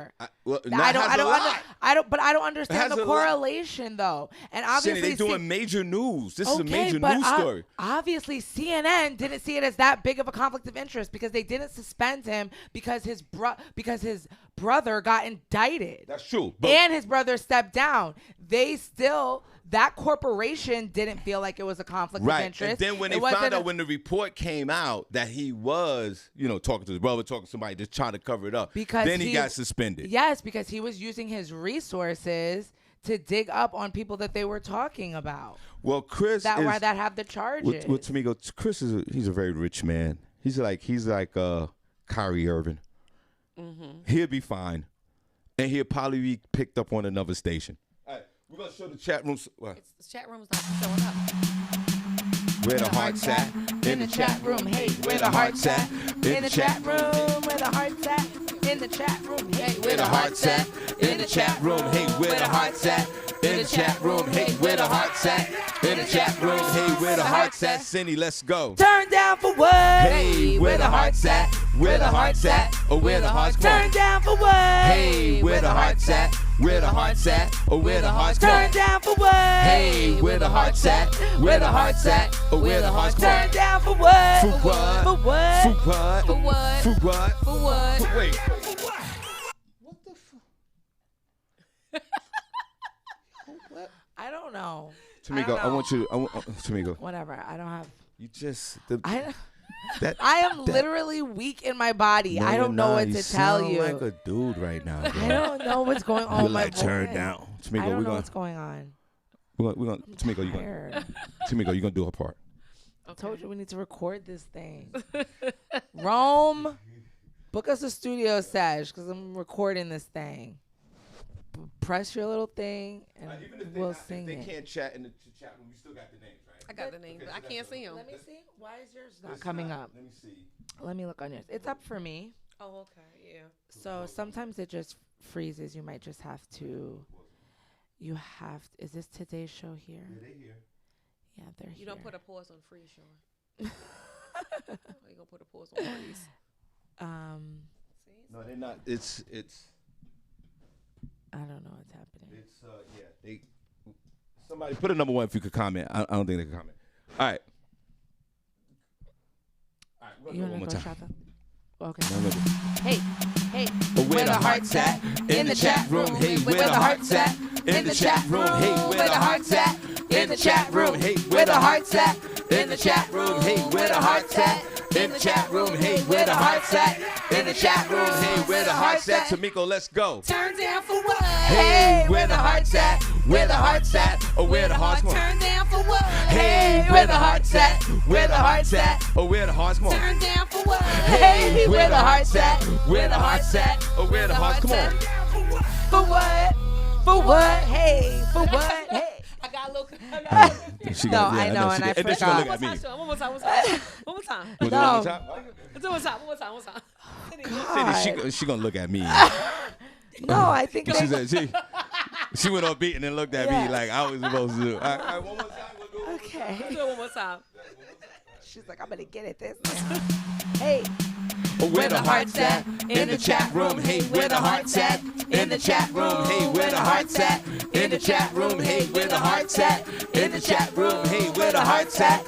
In the chat room. Hey, where the hearts at? In the chat room. Hey, where the hearts at? Tamiko, let's go. Turn down for what? Hey, where the hearts at? Where the hearts at? Or where the hearts? Turn down for what? Hey, where the hearts at? Where the hearts at? Or where the hearts come Turn on? down for what? Hey, where the hearts at? Where the hearts at? Or where the hearts come Turn on? down for what? For what? For what? For what? For what? For what? For what? For what? For Hey, what? hey. Go to Miko. Hey, She's like, I got this. That's not that. Right. Great job. It does give you a little burst of energy. It really does. Don't worry about the chat room. You can, if you got names there, that's I fine. have names. Yeah, they can't comment. There's my girlfriend said she can't comment. So let's say first of all we gotta say, what's up, Miss Barbi Cologne? Hey, girl. Hey, Barbie. That's right. We got Vanetta George. She's leaving to go to Cancun today. Hey, Vanetta. Have a safe flight. Yes, girl. Safe travels. Hey, Randy Montgomery. How are you? Hey, Randy. We got my husband Mike Dixon in the building. Hey, babes. Yo, Mike. Hey, Mike. We got Nikki Nicole. Well Q Boutique is in the building. Right. We also have Greg Yuggernut Hill. Hi, Greg. Hey, Younganut. Nathaniel Jones. Hey. We have Walika Latia. Hey, Walika. How are you? Hey. Right. Hi, Deborah Mathis. Hi, Deborah. Hey, that's D-Lo. Hey, girl. D-Lo. God bless her. We have Dre Shaw. Hi, Dre. Dre. Guy. That's my guy every day. Every day, that's my guy. Then we have Lakeisha Berglund. Hi, Lakeisha. God Hey, bless her. See you Lakeisha. Sunday at the comedy show. Did She's at Tyrone my table, actually. Tyrone shave his beard? Or Oh, is he God. keeping it? He did No Shave November. Really? Yeah, Oh, so wow. shout out to Well, him. now it's Some December. some people look out for other people by taking part in charitable causes, Sean. Yeah, I wasn't doing On the it. other hand, Sean wouldn't even dare to even try No Shave November Really, in Sean? response to men's health. I don't give a damn What about about being your brother's keeper, I know. Sean? Yeah, what happened to that, Sean? I care about Harvey's health. This guy. Hey, Trina Pinkard. How are you? Hey, Trina. Hey, Roro. Naroma Johnson. How are you? Hey, Naroma. LaShawn Haynes Jones. Hey, LaShawn. LaShawn. And I think, LaShawn, are you coming up here on Sunday? On Sunday. Hopefully Hope I to can see be you. there. Hey, WM Dixon. Hello, Mr. Dixon. Hey, WM. That's Barbie's cousin. What up, bro? Hey, cuz. Word. What's up, brother? Right. We have Julius Gollishaw. Hey, Julius. Marcus Johnson. Hello, Marcus. Hey, Marcus. Hi, Sean Brown. How are you? Okay. Mr. Brown. Mr. Brown. That's Yes. Mr. Brown, yeah. Hey, He was Mr. the one that Brown. called in earlier. We have Brian Martindale. Hello, Brian. Oh, that's my guy. BX will be next. Hey, Yo, Julius. Brian, come through the show this Sunday at the Iron Mill, 831 South Delaware Drive, Eastern Pennsylvania. Come through, brother. Bring your lovely wife. Yes, we haven't seen you in a while. Yeah, go ahead. We have Kenyatta Brown. Hello, Kenyatta. Hey. Audrey Johnson. Hey, Audrey. Hey, Audrey. Nicole Harris. Hey, Nicole. Hey, Nicole. Natalie Wright. Hello, Miss Wright. Hey, Natalie. We have DJ Daryl Lyon. Hey, Daryl. Man, a How are few you, words. Daryl? Man, a few words. He is. Hey, Tina Graham. How you doing, girl? Yes, Tina. That is Tina. the Godmother of Comedy. Hey, girl. Yes. Thanks, Tina. Mr. Lee Scott. How are you? Hey, Lee. Our beloved nephew, man. Have a great weekend, brother. That's right. Hey, nephew. Sherry Monroe. Hello, Sherry. Hey, Sherry. We have the Godfather of Soul, Mr. Tracy Ray. Hey, the Godfather. That's our guy. That's our guy. We love that guy. We do. Hey, Wendy Gonzalez. How are you? Hey, Wendy. Wendy, did you call my mother? I'm sure she did. Did you call my mother? Wendy, my mother's looking for you. This is weird now. Wendy, you got to check on the elderly. Stop playing. Like, what are you doing way too much? My mother asked for you twice. What do you want me to tell her, Wendy? Leave her alone. Yeah, leave her alone, Sean. Yeah, it was. Hey, Alan McAllister. How are you? Hey, Alan. We have Kwani Kwan. Hi, Kwani. Hey. Okay. We have Tim Harriet. Hey, Tim. And last but not least, we have Mr. Robert McFall. All right. Hey, Robert. Hi, What's chat going room. on? How are you guys? Yes, we truly appreciate you guys listening. You want to make sure that you stay connected with us on social media. The Shawn Harvey Morning Show featuring the Wake Up Team business page on Facebook. Make sure you like it. You'll get notified when we go live. fine. We're also on YouTube. Shawn Harvey Morning Show featuring the Wake Up Team. You can look at us on there. We go live at Shawn Harvey Morning Show on Instagram. We're on iHeartRadio platform. Follow us on Comedy World Net. And like this video and share it to somebody. We truly appreciate it. Senny, one quick news story, then we'll go to sports story, and then we're going to head on out of here. Okay. Are you awake, Senny? You good? Feel good? You okay? No, it's fine. I know. You ain't go to sleep. I'm just... Front page news, y'all, with Senny J. Hey. Front page news. Why? S to the E, double N-Y, and you can't deny hot. She got the front page news, y'all. She got the facts, y'all. She's not the whack, y'all. That's Senny J. Hey, S to the E, double N-Y, and she always looking fly. All right, come on. El Chapo's wife, she's been sentenced to 3 years in prison for her involvement with the Sinaloa drug cartel. Wow. Okay, talk about riding or dying. Emma Coronel Aispuro, she, for her role with the Sinaloa drug cartel, she is facing hard time. Emma will spend the next 3 years in prison and will have 4 years of supervised release. In addition, she has to forfeit $1.5 million in connection to drug trafficking and money laundering charges related to her husband's narcotics empire. Judge Rudolph Contreras also imposed a $300 special assessment fine for each of the 3 counts she pleaded guilty to. Emma has been behind bars since March when she was arrested in Virginia at Dulles International Airport. Reports stated when arrested, she was facing a charge for participating in a conspiracy to distribute cocaine, methamphetamine, heroin, and marijuana for importation to the U.S. Emma was charged formally on June 10th and will get credit for time already served.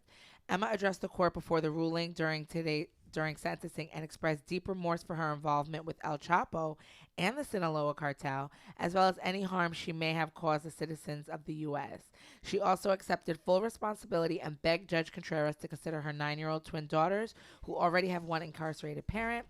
Emma's team also asked if her prison term could be held in a facility near L.A., Los Angeles, where her daughters live, but it's unclear if the judge has considered the request. So money's everything. Wow. And 3 years is a lifetime for her, man. I mean, she's been around this guy El Chapo, billionaire, big drugs. They got everybody high on fentanyl. Do you think they have more money somewhere? Yeah, Absolutely. she got money. Yeah, she got tons of money. She had to give up the $1.5 million. This chick got about $10 million somewhere on the stash. She's straight. Do your in the Fed time. Do your 3 years and shut up, and you'll be fine. And go on out. You did 3 years for your husband's sins. Yeah. So that's light. That's light. Doing? That's real light time for you. You're gonna be fine. You want to be close to your daughters in LA, and just do your 3 years. You're gonna have to do the whole 3 years. You got 4 years after that of supervised vision. You're still a millionaire. You got away with this. El Chapo, he'll never see nothing because he always liked to escape. They got him in a hole somewhere. Right. So, I know he's like under the ground. He's underground. In Colorado. Right. Yeah, he's down in the core somewhere. So you can worry about him. He's in a whole different. They got a whole different prison for him, and it's probably up there in space. So he ain't going nowhere. Miss 3 years for your husband's sins. You'll be out. Your daughters are 9. They'll be 12 when you get out. You'll be fine. And you're still a millionaire. Knock it off. You'll be fine. You're up there pleading with the judge. Shut up and do. You already did time served. You already been in there since June the 10th. Do these other 3 years. But listen, COVID might be over. I don't know. You'll be fine. And I don't think she's going to be in like a maximum security jail. I think she's going to be in a country club. Yeah, she'll be fine. She'll be fine. If your husband was El Chapo and they gave you 3 years, Tamiko, you be fine with that? I'm riding, yeah. Oh, that's so nice of you. Yeah, so you wouldn't be that woman if your husband got arrested and fell apart. You wouldn't bail out? Not if I was reaping the benefits. Absolutely not. Senny, would you do the 3 years for your husband if your husband was a big dope dealer? Yeah. Well, I don't think she's doing it because of her involvement. Right. She She's was not doing it for him. It's the same thing. While he was, it's the same thing, Senny. Would you do 3 years for your dope dealing husband? But she's not doing it for him, though. Yes, she is. No, she's not. Senny, she made a conscious decision to be involved with it. Would you do the 3 years for your dope dealing husband? I have to do. What else am I gonna do? I have to ask do me it. that question. If my wife was a big dope, if Tony was a big dope dealer out here. Right, Shawn. If Mrs. Harvey was a big dope, the biggest dope dealer, right? What'd you do 3 years for? Of course.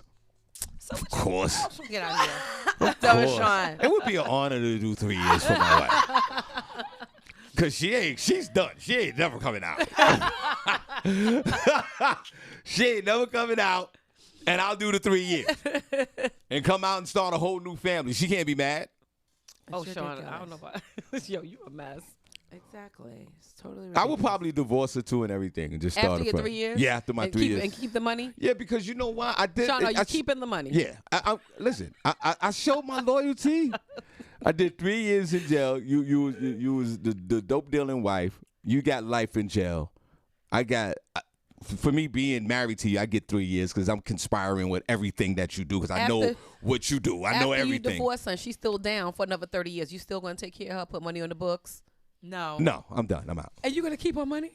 What? I'm gonna keep the $10 million. What's she gonna do? Women keep money all the time from men, all the time. I'm gonna do a Mary J. Blige. I'm gonna keep the money and I'm gonna keep it pushing. Oh my gosh! I'm gonna take care of the babies. Who's gonna take care of the babies? These men. So you just gonna leave it for dead in here? Okay, so let me ask you this question: If your dope dealing husband was in jail for the rest of his life and you did the 3 years and you got $20 million, are you getting a divorce or you still gonna be married to this dude?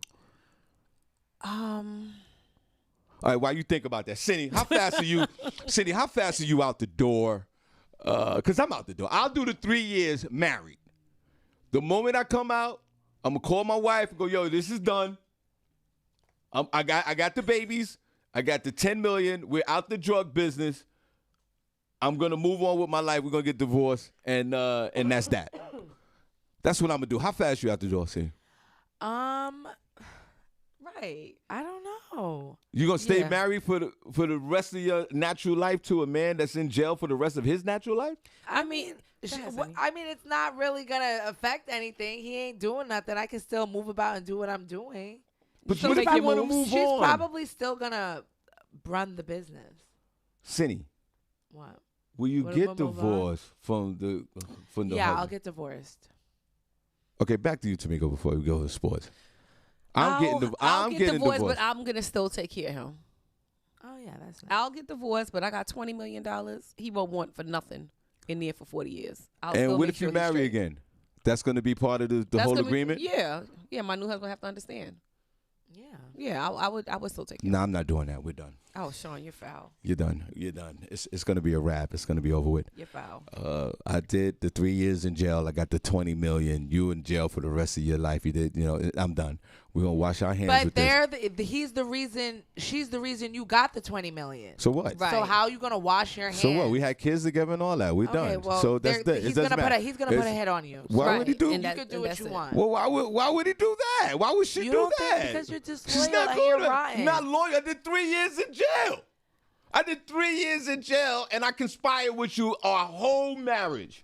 Okay, and that's And the you're in reason you jail have for the money. rest And that's of the your reason you have money. That's It's the reason you're able to live for and the how I rest let of you your live. natural life, you in jail, and I can't move on because of that. Are you serious? You Who's can move saying on, you but you can't should move still on? kind of pay I'm homage. and take care of disconnecting them. from the relationship. Sean, no. So now I gotta die, and then you're gonna be in jail for the rest of your life because I want to move on, and I did time for you, and I got the 20 million, and you're mad. Sean. That's horrible. Sean. You can move on, but you can still throw a couple of dollars on that book. For what? They're in there for the rest. To do what? What are they gonna do with the money? So they can call so she can call her new boyfriend while she in jail. She can start a new relationship. People get stuff in jail, Sean. They buy stuff. Hello, their food. Right. They got social media. TVs. Yeah, and he's in a Supermax. He's in a He got TVs in there. Wait, books, whoa. Before we leave, we're gonna do a quick sports. So before we leave, Tamigo. Yes. He's in a Supermax. We can look up on YouTube the Supermax. They don't. Tamigo. Yes. They don't go outside, but like half an hour But they a day. watch TV all day. I'm sure And they they- could talk and to they their in the family cell. and be in the day room all day. They're not in no. Cindy, find this out. I think he's on 23. I don't think. Tamigo. Tamigo. I don't think this guy's in a day room. I think this guy is literally. Cindy, look this up before we go into this story. I think this guy is literally in a jail cell 25 hours a day, and then he goes out. And they put him in a cage where he works out, and then he goes back in that cell. Do he get break time? Or if he does, Tamigo, if he gets a break, maybe he gets a break by himself in the day room or any kind of room. Maybe they don't keep him in solitary confinement for 23 hours. I need to know this because, Tamigo, and the reason why I want to know this is because if my wife is in solitary confinement for 23 hours a day. Okay. And only could come out to work out for an hour.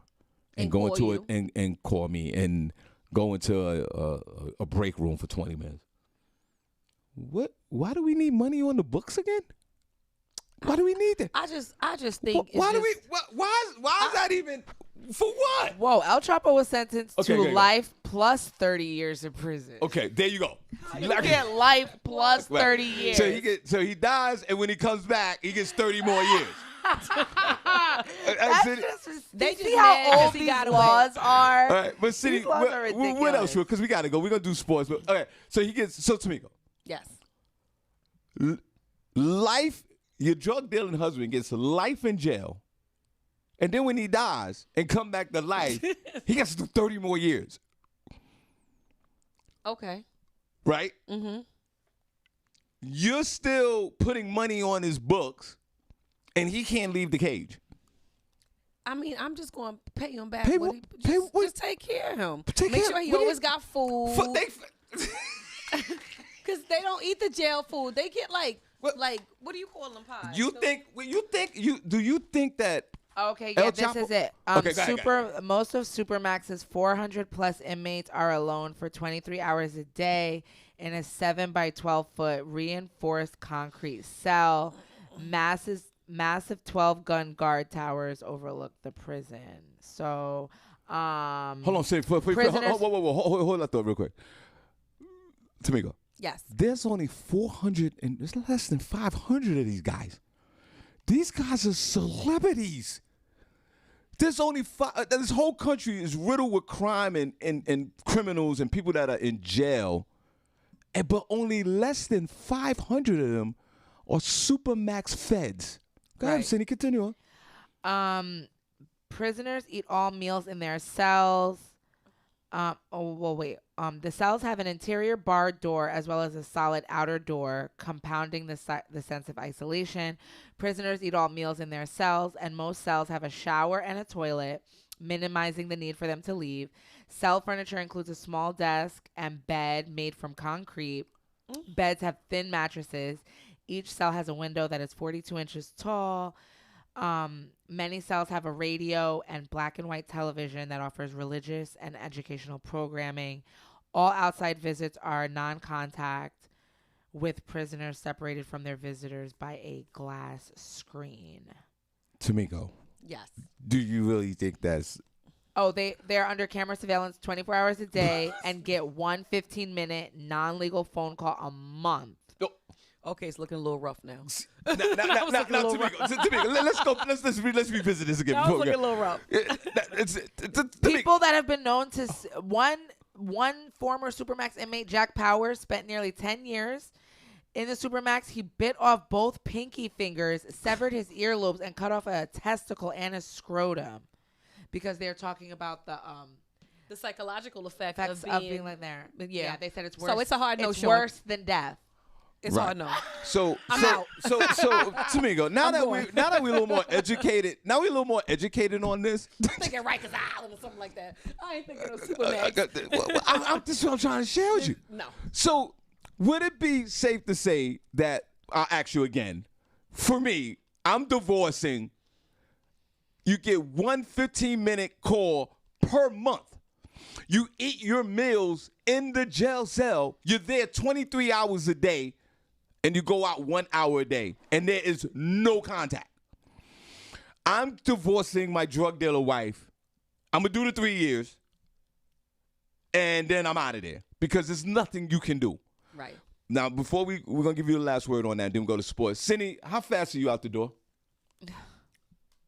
I don't know. I guess I don't think I'd be out the door, Shawn. Senny, how fast will you forget to make that Senny, how fast would you forget to make that 15-minute phone call once a month while you out in the beach somewhere on Costa Rica on sliding on zip lining? Would I live my life? Yes, but I'm not going to abandon somebody that I willingly helped create this empire with. Like, you have to think of what they actually have, Shawn. This ain't he was like a little hood dude. Like, they have a global freaking drugs but Senny, empire. He can't get to it. Okay, so again, how is that affecting me? Senny, he can't do it. So I would remove I probably can't even get them. You're already removed. But Senny, they removed him. Or Fed or this Supermax person. They are out of the loop for real. There is no contact. Senny, 23 hours in a cell. This guy ripped off his balls. And you still going to make that 15-minute phone call? What is 15 minutes once a month of my And life? you still going to be married to this guy? Even if we're divorced. You wouldn't answer the call? Nah, I'm out. I'm done. Well, Tamika, back to you. And then we're going to do sports. That's how loyal you are. Now that I'm a little bit more educated. Now, Tamika. Supermax jails. Right, now, Supermax jails. Yeah, Supermax prisons. That's a prison. Right, that ain't even a prison. That's something else. Now, you do your 3 years, and you get out. Mm-hmm. Your husband is in Supermax. For 30 years plus life? 30. Life plus 30 years? Life plus 30 years. And no contact. He gets 15 minutes once a month for non-legal calls. And if he had legal calls, I don't know what that's all about. You're in Supermax. I don't know what the legalities that you can get out of Supermax. Right. Are you still willing to still be married to this person and put money on the books that you can't put money on the books? Shawn, I'm going to say no for 500, please.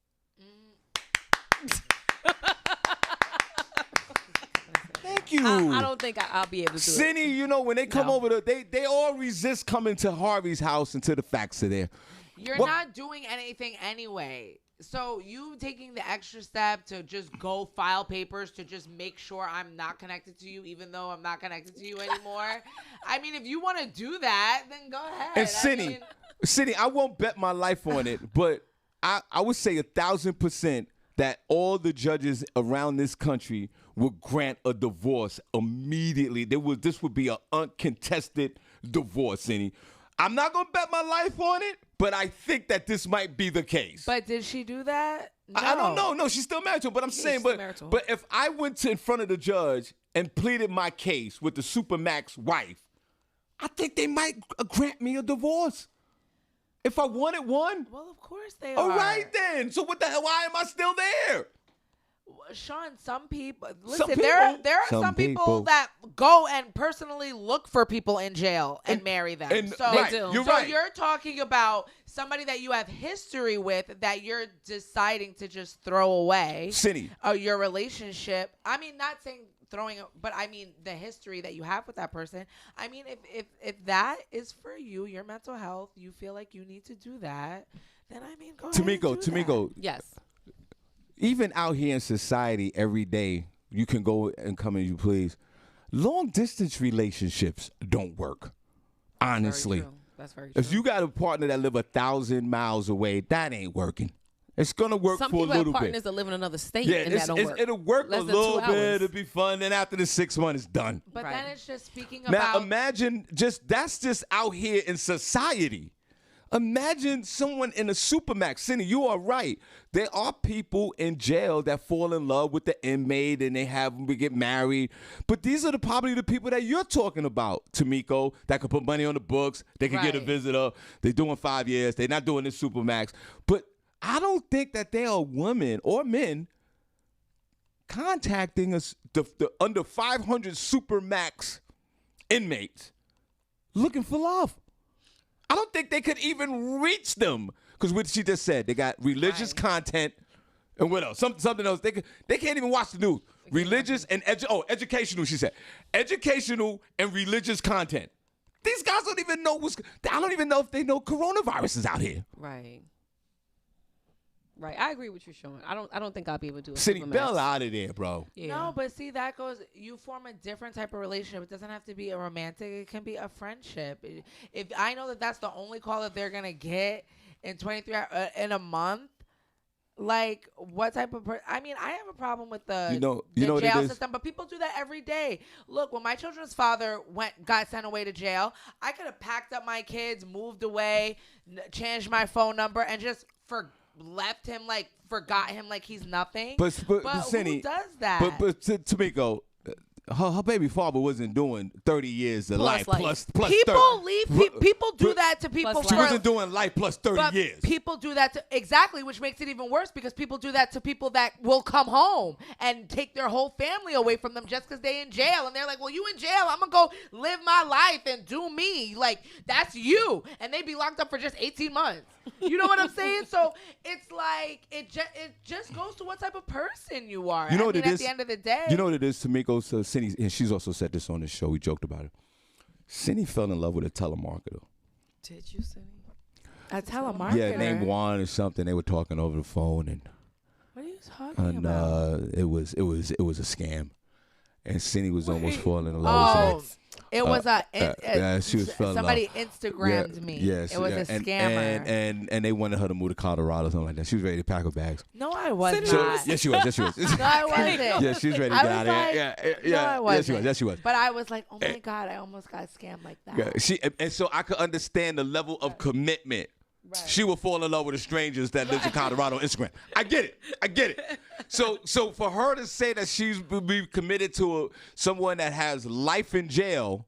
Nobody's saying be committed. I'm not saying that you're over there pining. No, I'm saying it goes from if you have history with somebody, it goes to just being in a different type. If they only get one phone call a month and they decide to use it on you and call you, you're gonna say you're not gonna answer the phone. No, okay. You can answer the phone, but that's the only type of relationship you can have anyway. So I don't even know what he's talking about. If you're in a supermax prison and I'm over here living in Mexico, I'm living my life anyway, aren't I? But I'm talking about disconnecting and getting a divorce and getting out of there. So changing the last name, everything. Now, in your everyday life, now it's the first of the month or whatever. Here come the 15-minute phone call. You got a lot going on to do in your everyday life. Right. You got to stop. What the hell is the Supermax guy?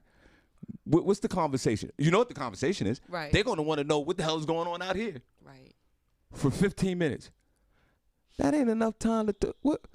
We just talked about this for 17 minutes. You can put the kids on the phone. What if he's talking to he has twin daughters? Yeah.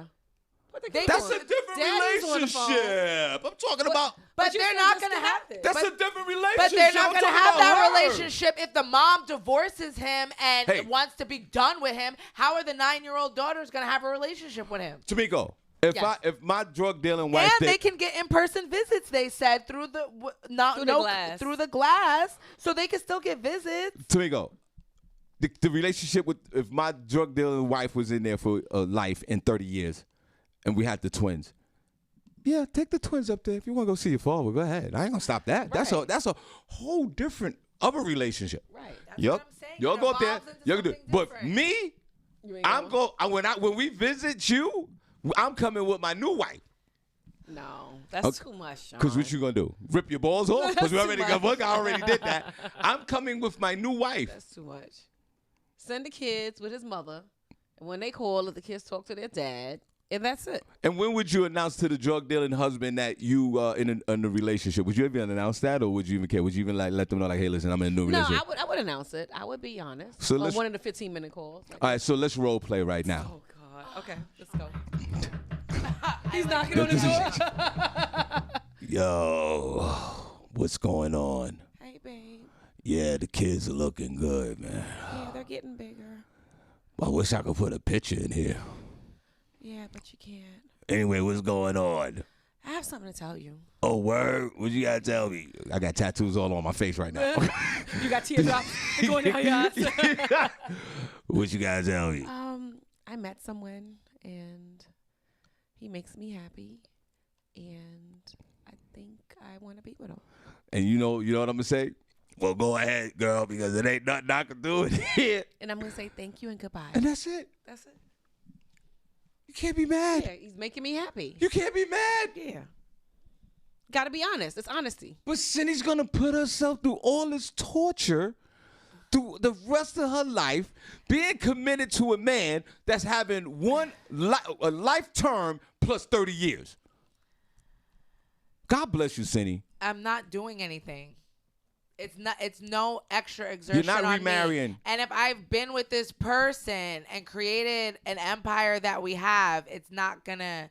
It doesn't hurt me to speak to them.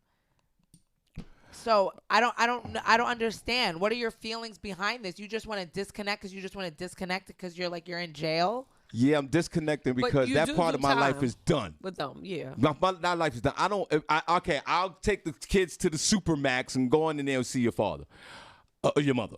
Yeah, you could do that. Me, I'm out. This whole new life. I'm done.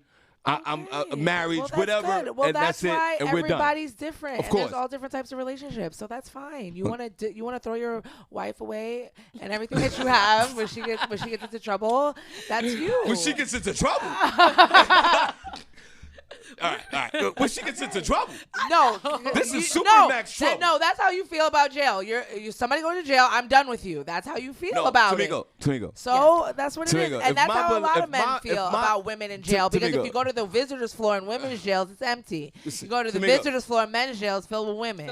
Tomigo. Yeah. Ridiculous. If my wife did the minor crime 2 years and she's up there in Northampton County, whatever. You think he going over there? Sure, you better go over there. He ain't going nowhere near over there. He gonna go over there and serve us some damn papers and be like, look at this. Here we go. If my beloved wife was doing 2 years. I hope you're listening, girl. In jail. And she comes out at 21. She comes out in 23. Right? Mm-hmm. This time 23. I'm not going nowhere. I'm committed to my wife. She did the crime. 2 years is perfect time for me. That's enough time. And when we come out, we keep. Will we you be keep faithful to your wife while she's in jail for 2 years? Sure would. You would keep your body parts whatever, to yourself. Whatever, whatever. You would keep your body parts to yourself. I would be. No, he wouldn't. He'd smash and just be like, "Well, you were in jail. What's a man so supposed to do? I'm in jail. Yeah, if it were the other way around, I would tell you to go do what you want to do." You know they wouldn't. You are so disrespectful. Lies. That's Let me exactly tell you what you would say. I would. Take a vow of celibacy? I would not cheat on my wife if she was in jail for just 2 years. Why? Because she's right there in Northampton County. I got to visit her every other day. I got to do all this. I got to run around, take care of business. I think that that would be more of a priority. Sexually, you can set that aside for 2 years. Sure. Interesting. Now, 3 years? You pushing it? Might be a problem. Interesting. Clap for me. Shout out to Shawn Harvey, y'all. That's your max? 2 years? 3 years. Yeah, 3 years is a wrap. I can't. It's a wrap. Because you understand, and then we'll get to sports when we get out here. You know why, Tamiko? Listen, I'm a man of a certain age. I'm 56. You always say that. I'm 56. 3 years from now, I'm 2,000 years old.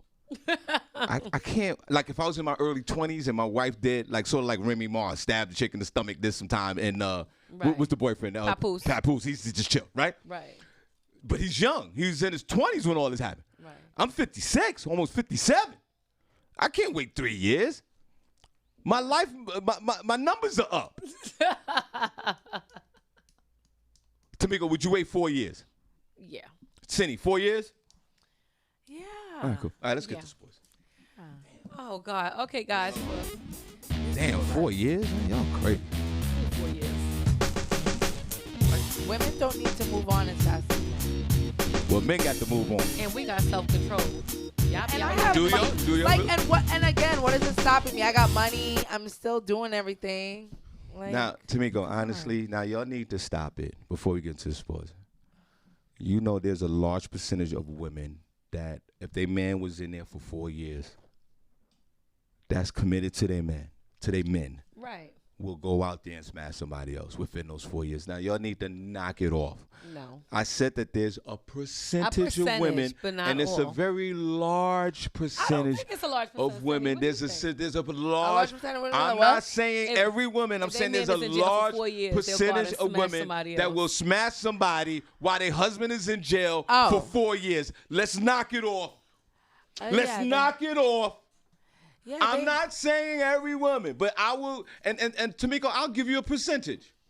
You want to say 50? 60%. No. 6 out of 10 women. I say if it's a percentage, 6 out of maybe 10 30. women, Maybe 30. 6 out of 10 women will smash.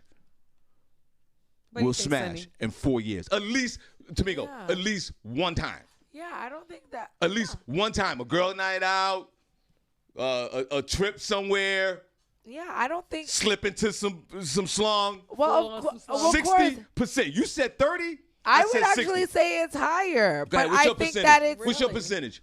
I would say it's probably like 80-90%. Ooh, that's a lot of smoke. I don't care. I would probably say that it was, but at the end of the day, what do you want me to do? And they're going to have that conversation, and it is what it is.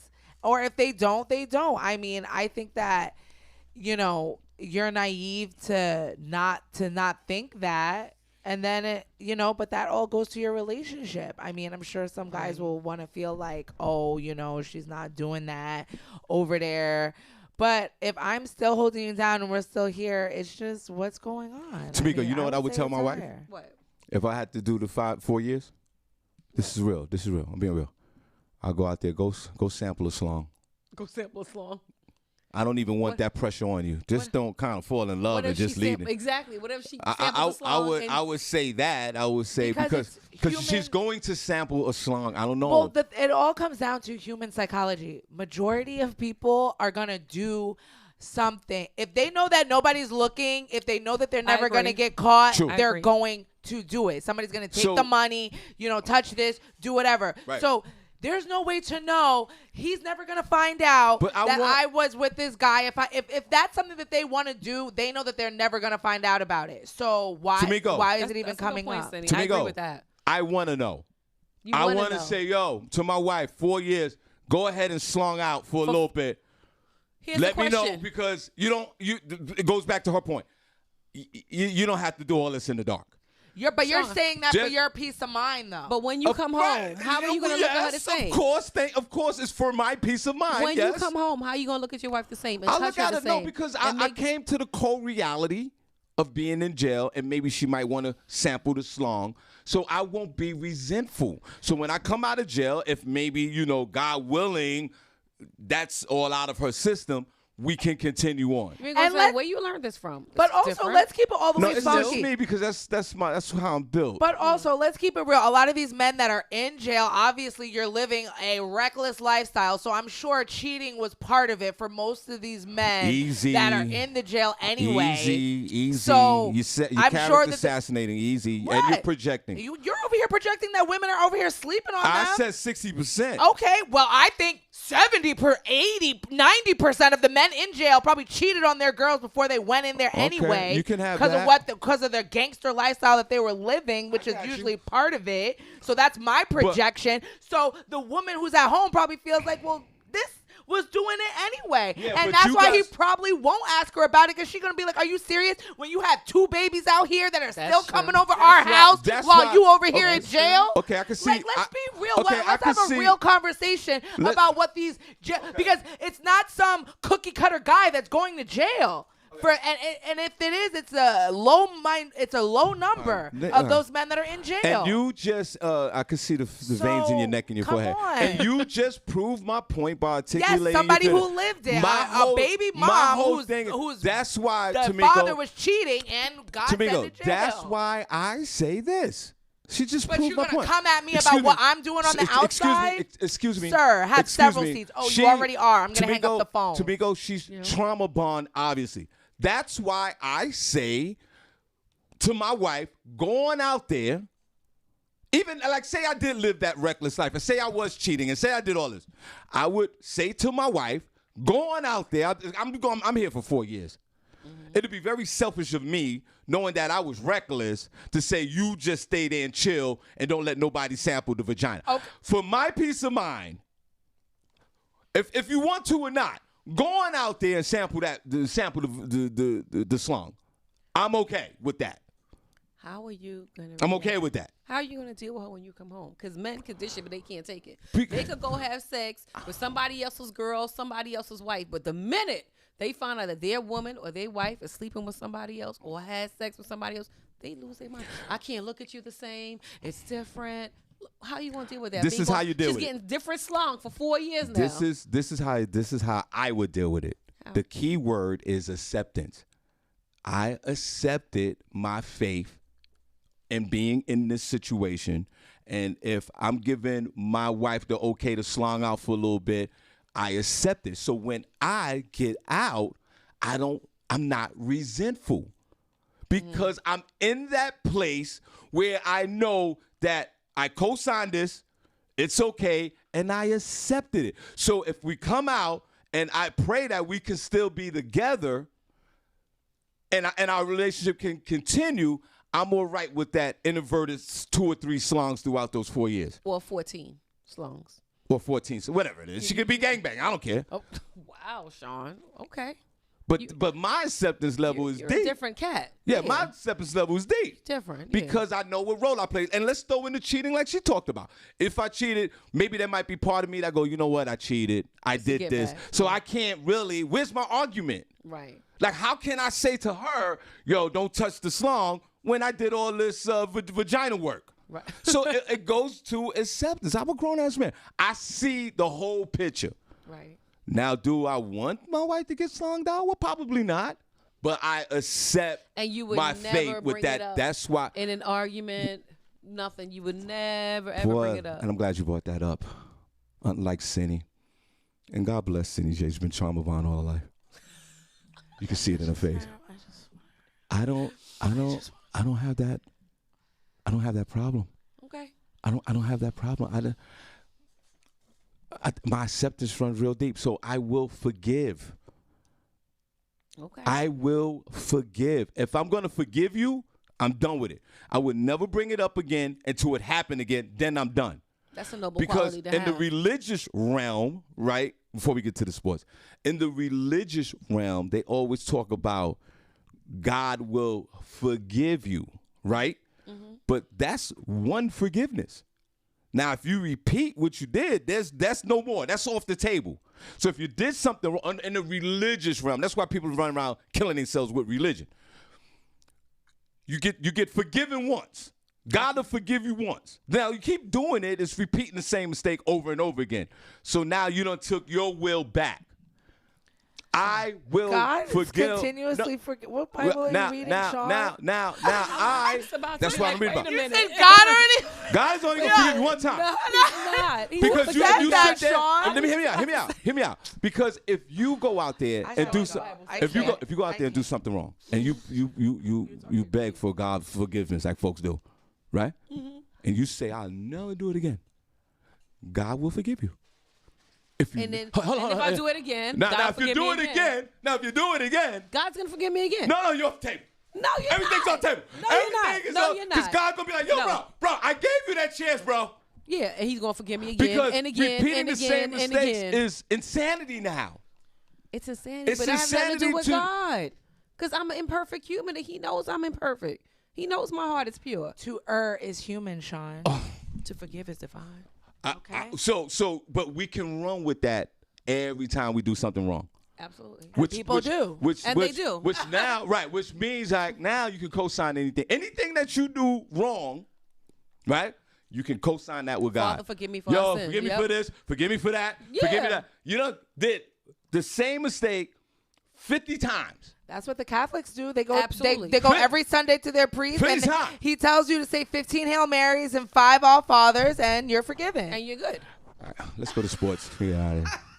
You out in these streets. Right. So You ladies, know how the Lord works. so ladies know that if you was in a relationship with me and you was and I was in jail for 4 years, I will give you a slung pass. Would you give your husband a slung pass if you was in jail for 4 years?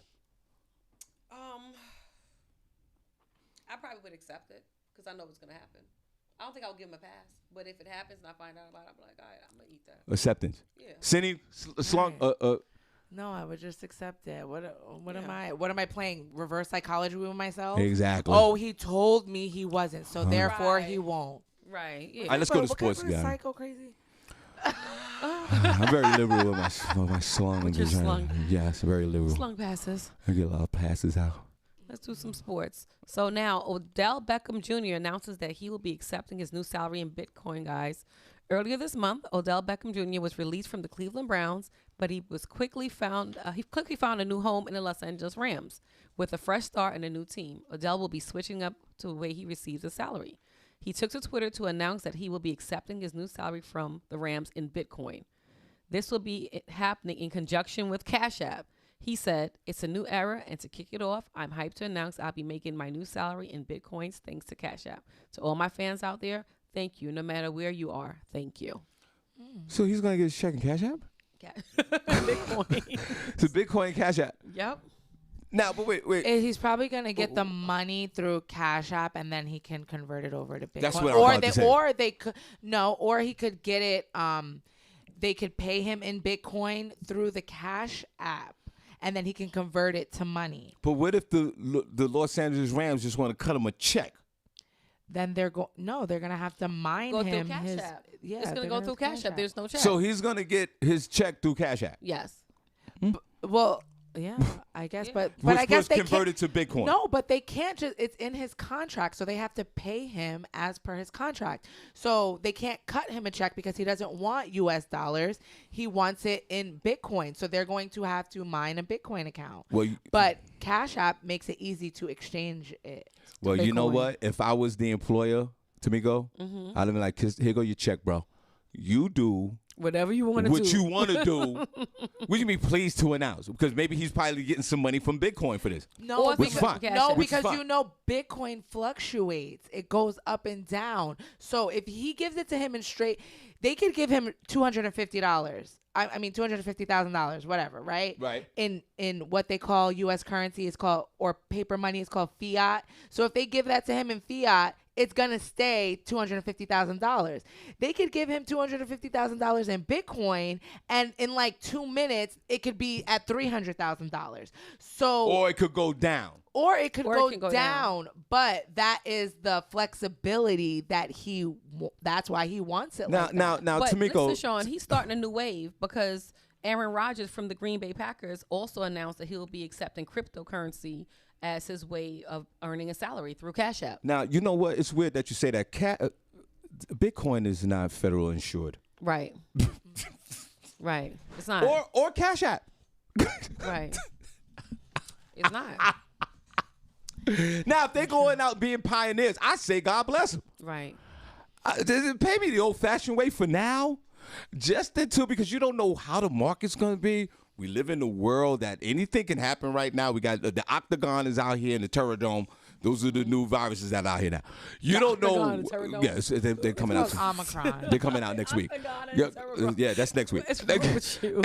And the financials house might be a little. There might be some instability there. God bless these two guys. It's just not insured because God forbid, Tamiko, the Bitcoin crash. Like a few months back, the guy the Virgin Atlantic guy, Irvin Musk, I think his name. Mm-hmm. He woke up one morning. Senny reported it. Tamiko, he woke up one morning and go, yo, I don't like Bitcoin. That's what he said. Mm-hmm. He said, I don't like Bitcoin no more. And Bitcoin crashed? And it crashed. Senny tell you. Really? This thing crashed. This thing crashed. He said he just woke up one morning. The Virgin Atlantic guy, the old guy. Well, no, you're talking about two different people. Who's the guy that said it, Senny? Elon, you mean Elon Musk with Dogecoin? Yeah, with the Bitcoin guy. Okay, so that's Elon Musk with. Yeah. He said that they weren't going to be using, because you could buy a Tesla with Bitcoin, and then he said he was going to be stopping doing that. He wasn't going to be no longer accepting Bitcoin. But when he said that, he tweeted it. Yeah, right. When he tweeted it, Tamiko, the Bitcoin crashed. Wow. Now imagine this guy, your boy Odell, who's I don't think is a team player at all. Imagine he get his first check via Cash App converted to Bitcoin, and this guy makes this announcement. He loses whole check right there. But that's on him because that was his decision. Right. So why? So Senny, my question before we leave. Would you take money? I mean, we do it every day. You only lose in cryptocurrency. You only lose it if you sell it. So it will decrease in value, but when it does rise again, he will still have that same value or more. So the point of cryptocurrency is to hold it. So that's probably what. So he's holding his paycheck. That's probably what he'll do. But he can. It's not all or nothing. He could leave it in there, and whether it goes up or down, he can still pull money out of it and use it. Cryptocurrency relies on it being legit. So this will actually make Bitcoin is probably going up right now because right now what everybody says with cryptocurrency, well, what can you do with it? Right. You can't use it for nothing. So why do you have it? So now that like Cash App, you can buy Bitcoin and turn it into money. The more that cryptocurrency is used to be turned into real money, the more value is gonna start bringing, and it's gonna make the community stronger. I would feel much better, Tamiko, if it was federally insured. That's all I'm saying. Well, that's the problem. That's if once it gets to that point, then we all can start using. But the feds, that's the one thing the feds are holding back. Because all this other currencies coming into play, which is fine, but the feds have the final say in everything. So the feds go, all right, y'all could do all that exchanging of Bitcoins and all this currency. If it fails, we're not insuring it. Because they want to go with the old-fashioned currency. Right. The old-fashioned fiat or money. Mm-hmm. Fiat, I like that. That's what it's called. So we'll see. God bless this dude. I hope you don't, I hope your money's there, sir. All right, what else? Anything else? No, that's all. That's all we have. Okay, Senny, where can I find you? You guys can find me at Senny J on Facebook, Senny_J on Instagram, and Senny J on Snapchat, the ears of 3. And what about Barbi? You guys can find Barbi. I am Barbi Cologne on Instagram, Barbi Cologne on Facebook, and Designer Babe 38 on Snapchat is where you can find Barbi. I'm gonna say what I gotta say, and then we give Tamiko the last word. She gotta get into it, and we haven't talked about Indigo at all. Since I think she's getting nervous. She got convulsions over there. Shawn Harvey on Facebook, comedian Shawn Harvey on Facebook, Harvey on Instagram. Hey guys, remember, you guys are not doing nothing this Sunday at the IMU 831 South Delaware Drive. We got the big comedy show, and also Barbi Cologne's birthday party. Doors open up at 5, showtime 6. Y'all come on now. Let's celebrate our beloved Barbi Cologne at the IMU. Tamiko, I want to say thank you so much for being here today. You absolutely rock. Like a natural. Yeah, you are really natural at this, and we appreciate you. Now, we're going to give you the final word. let folks know who you are and what your business is. I'm gonna be really fast No, now. no, that's fine. You ain't got, no. Y'all want to talk about me on Monday? No, go ahead. It's fine. Go ahead. It's fine. So which camera am I looking at? This camera or that camera? what camera am I looking at? You got to change it right there. Okay. There you go. That middle camera right there. Guys, it's your girl Tamiko from Indigo Hookah Lounge, 733 South Main Street in Phillipsburg, New Jersey. Come on down and check us out. We're open Thursday through Saturday. Thursday's karaoke. Friday's Focus Friday with DJ Focus. And Saturday, we're with DJ Zeem. It's Grown and Sexy Saturday.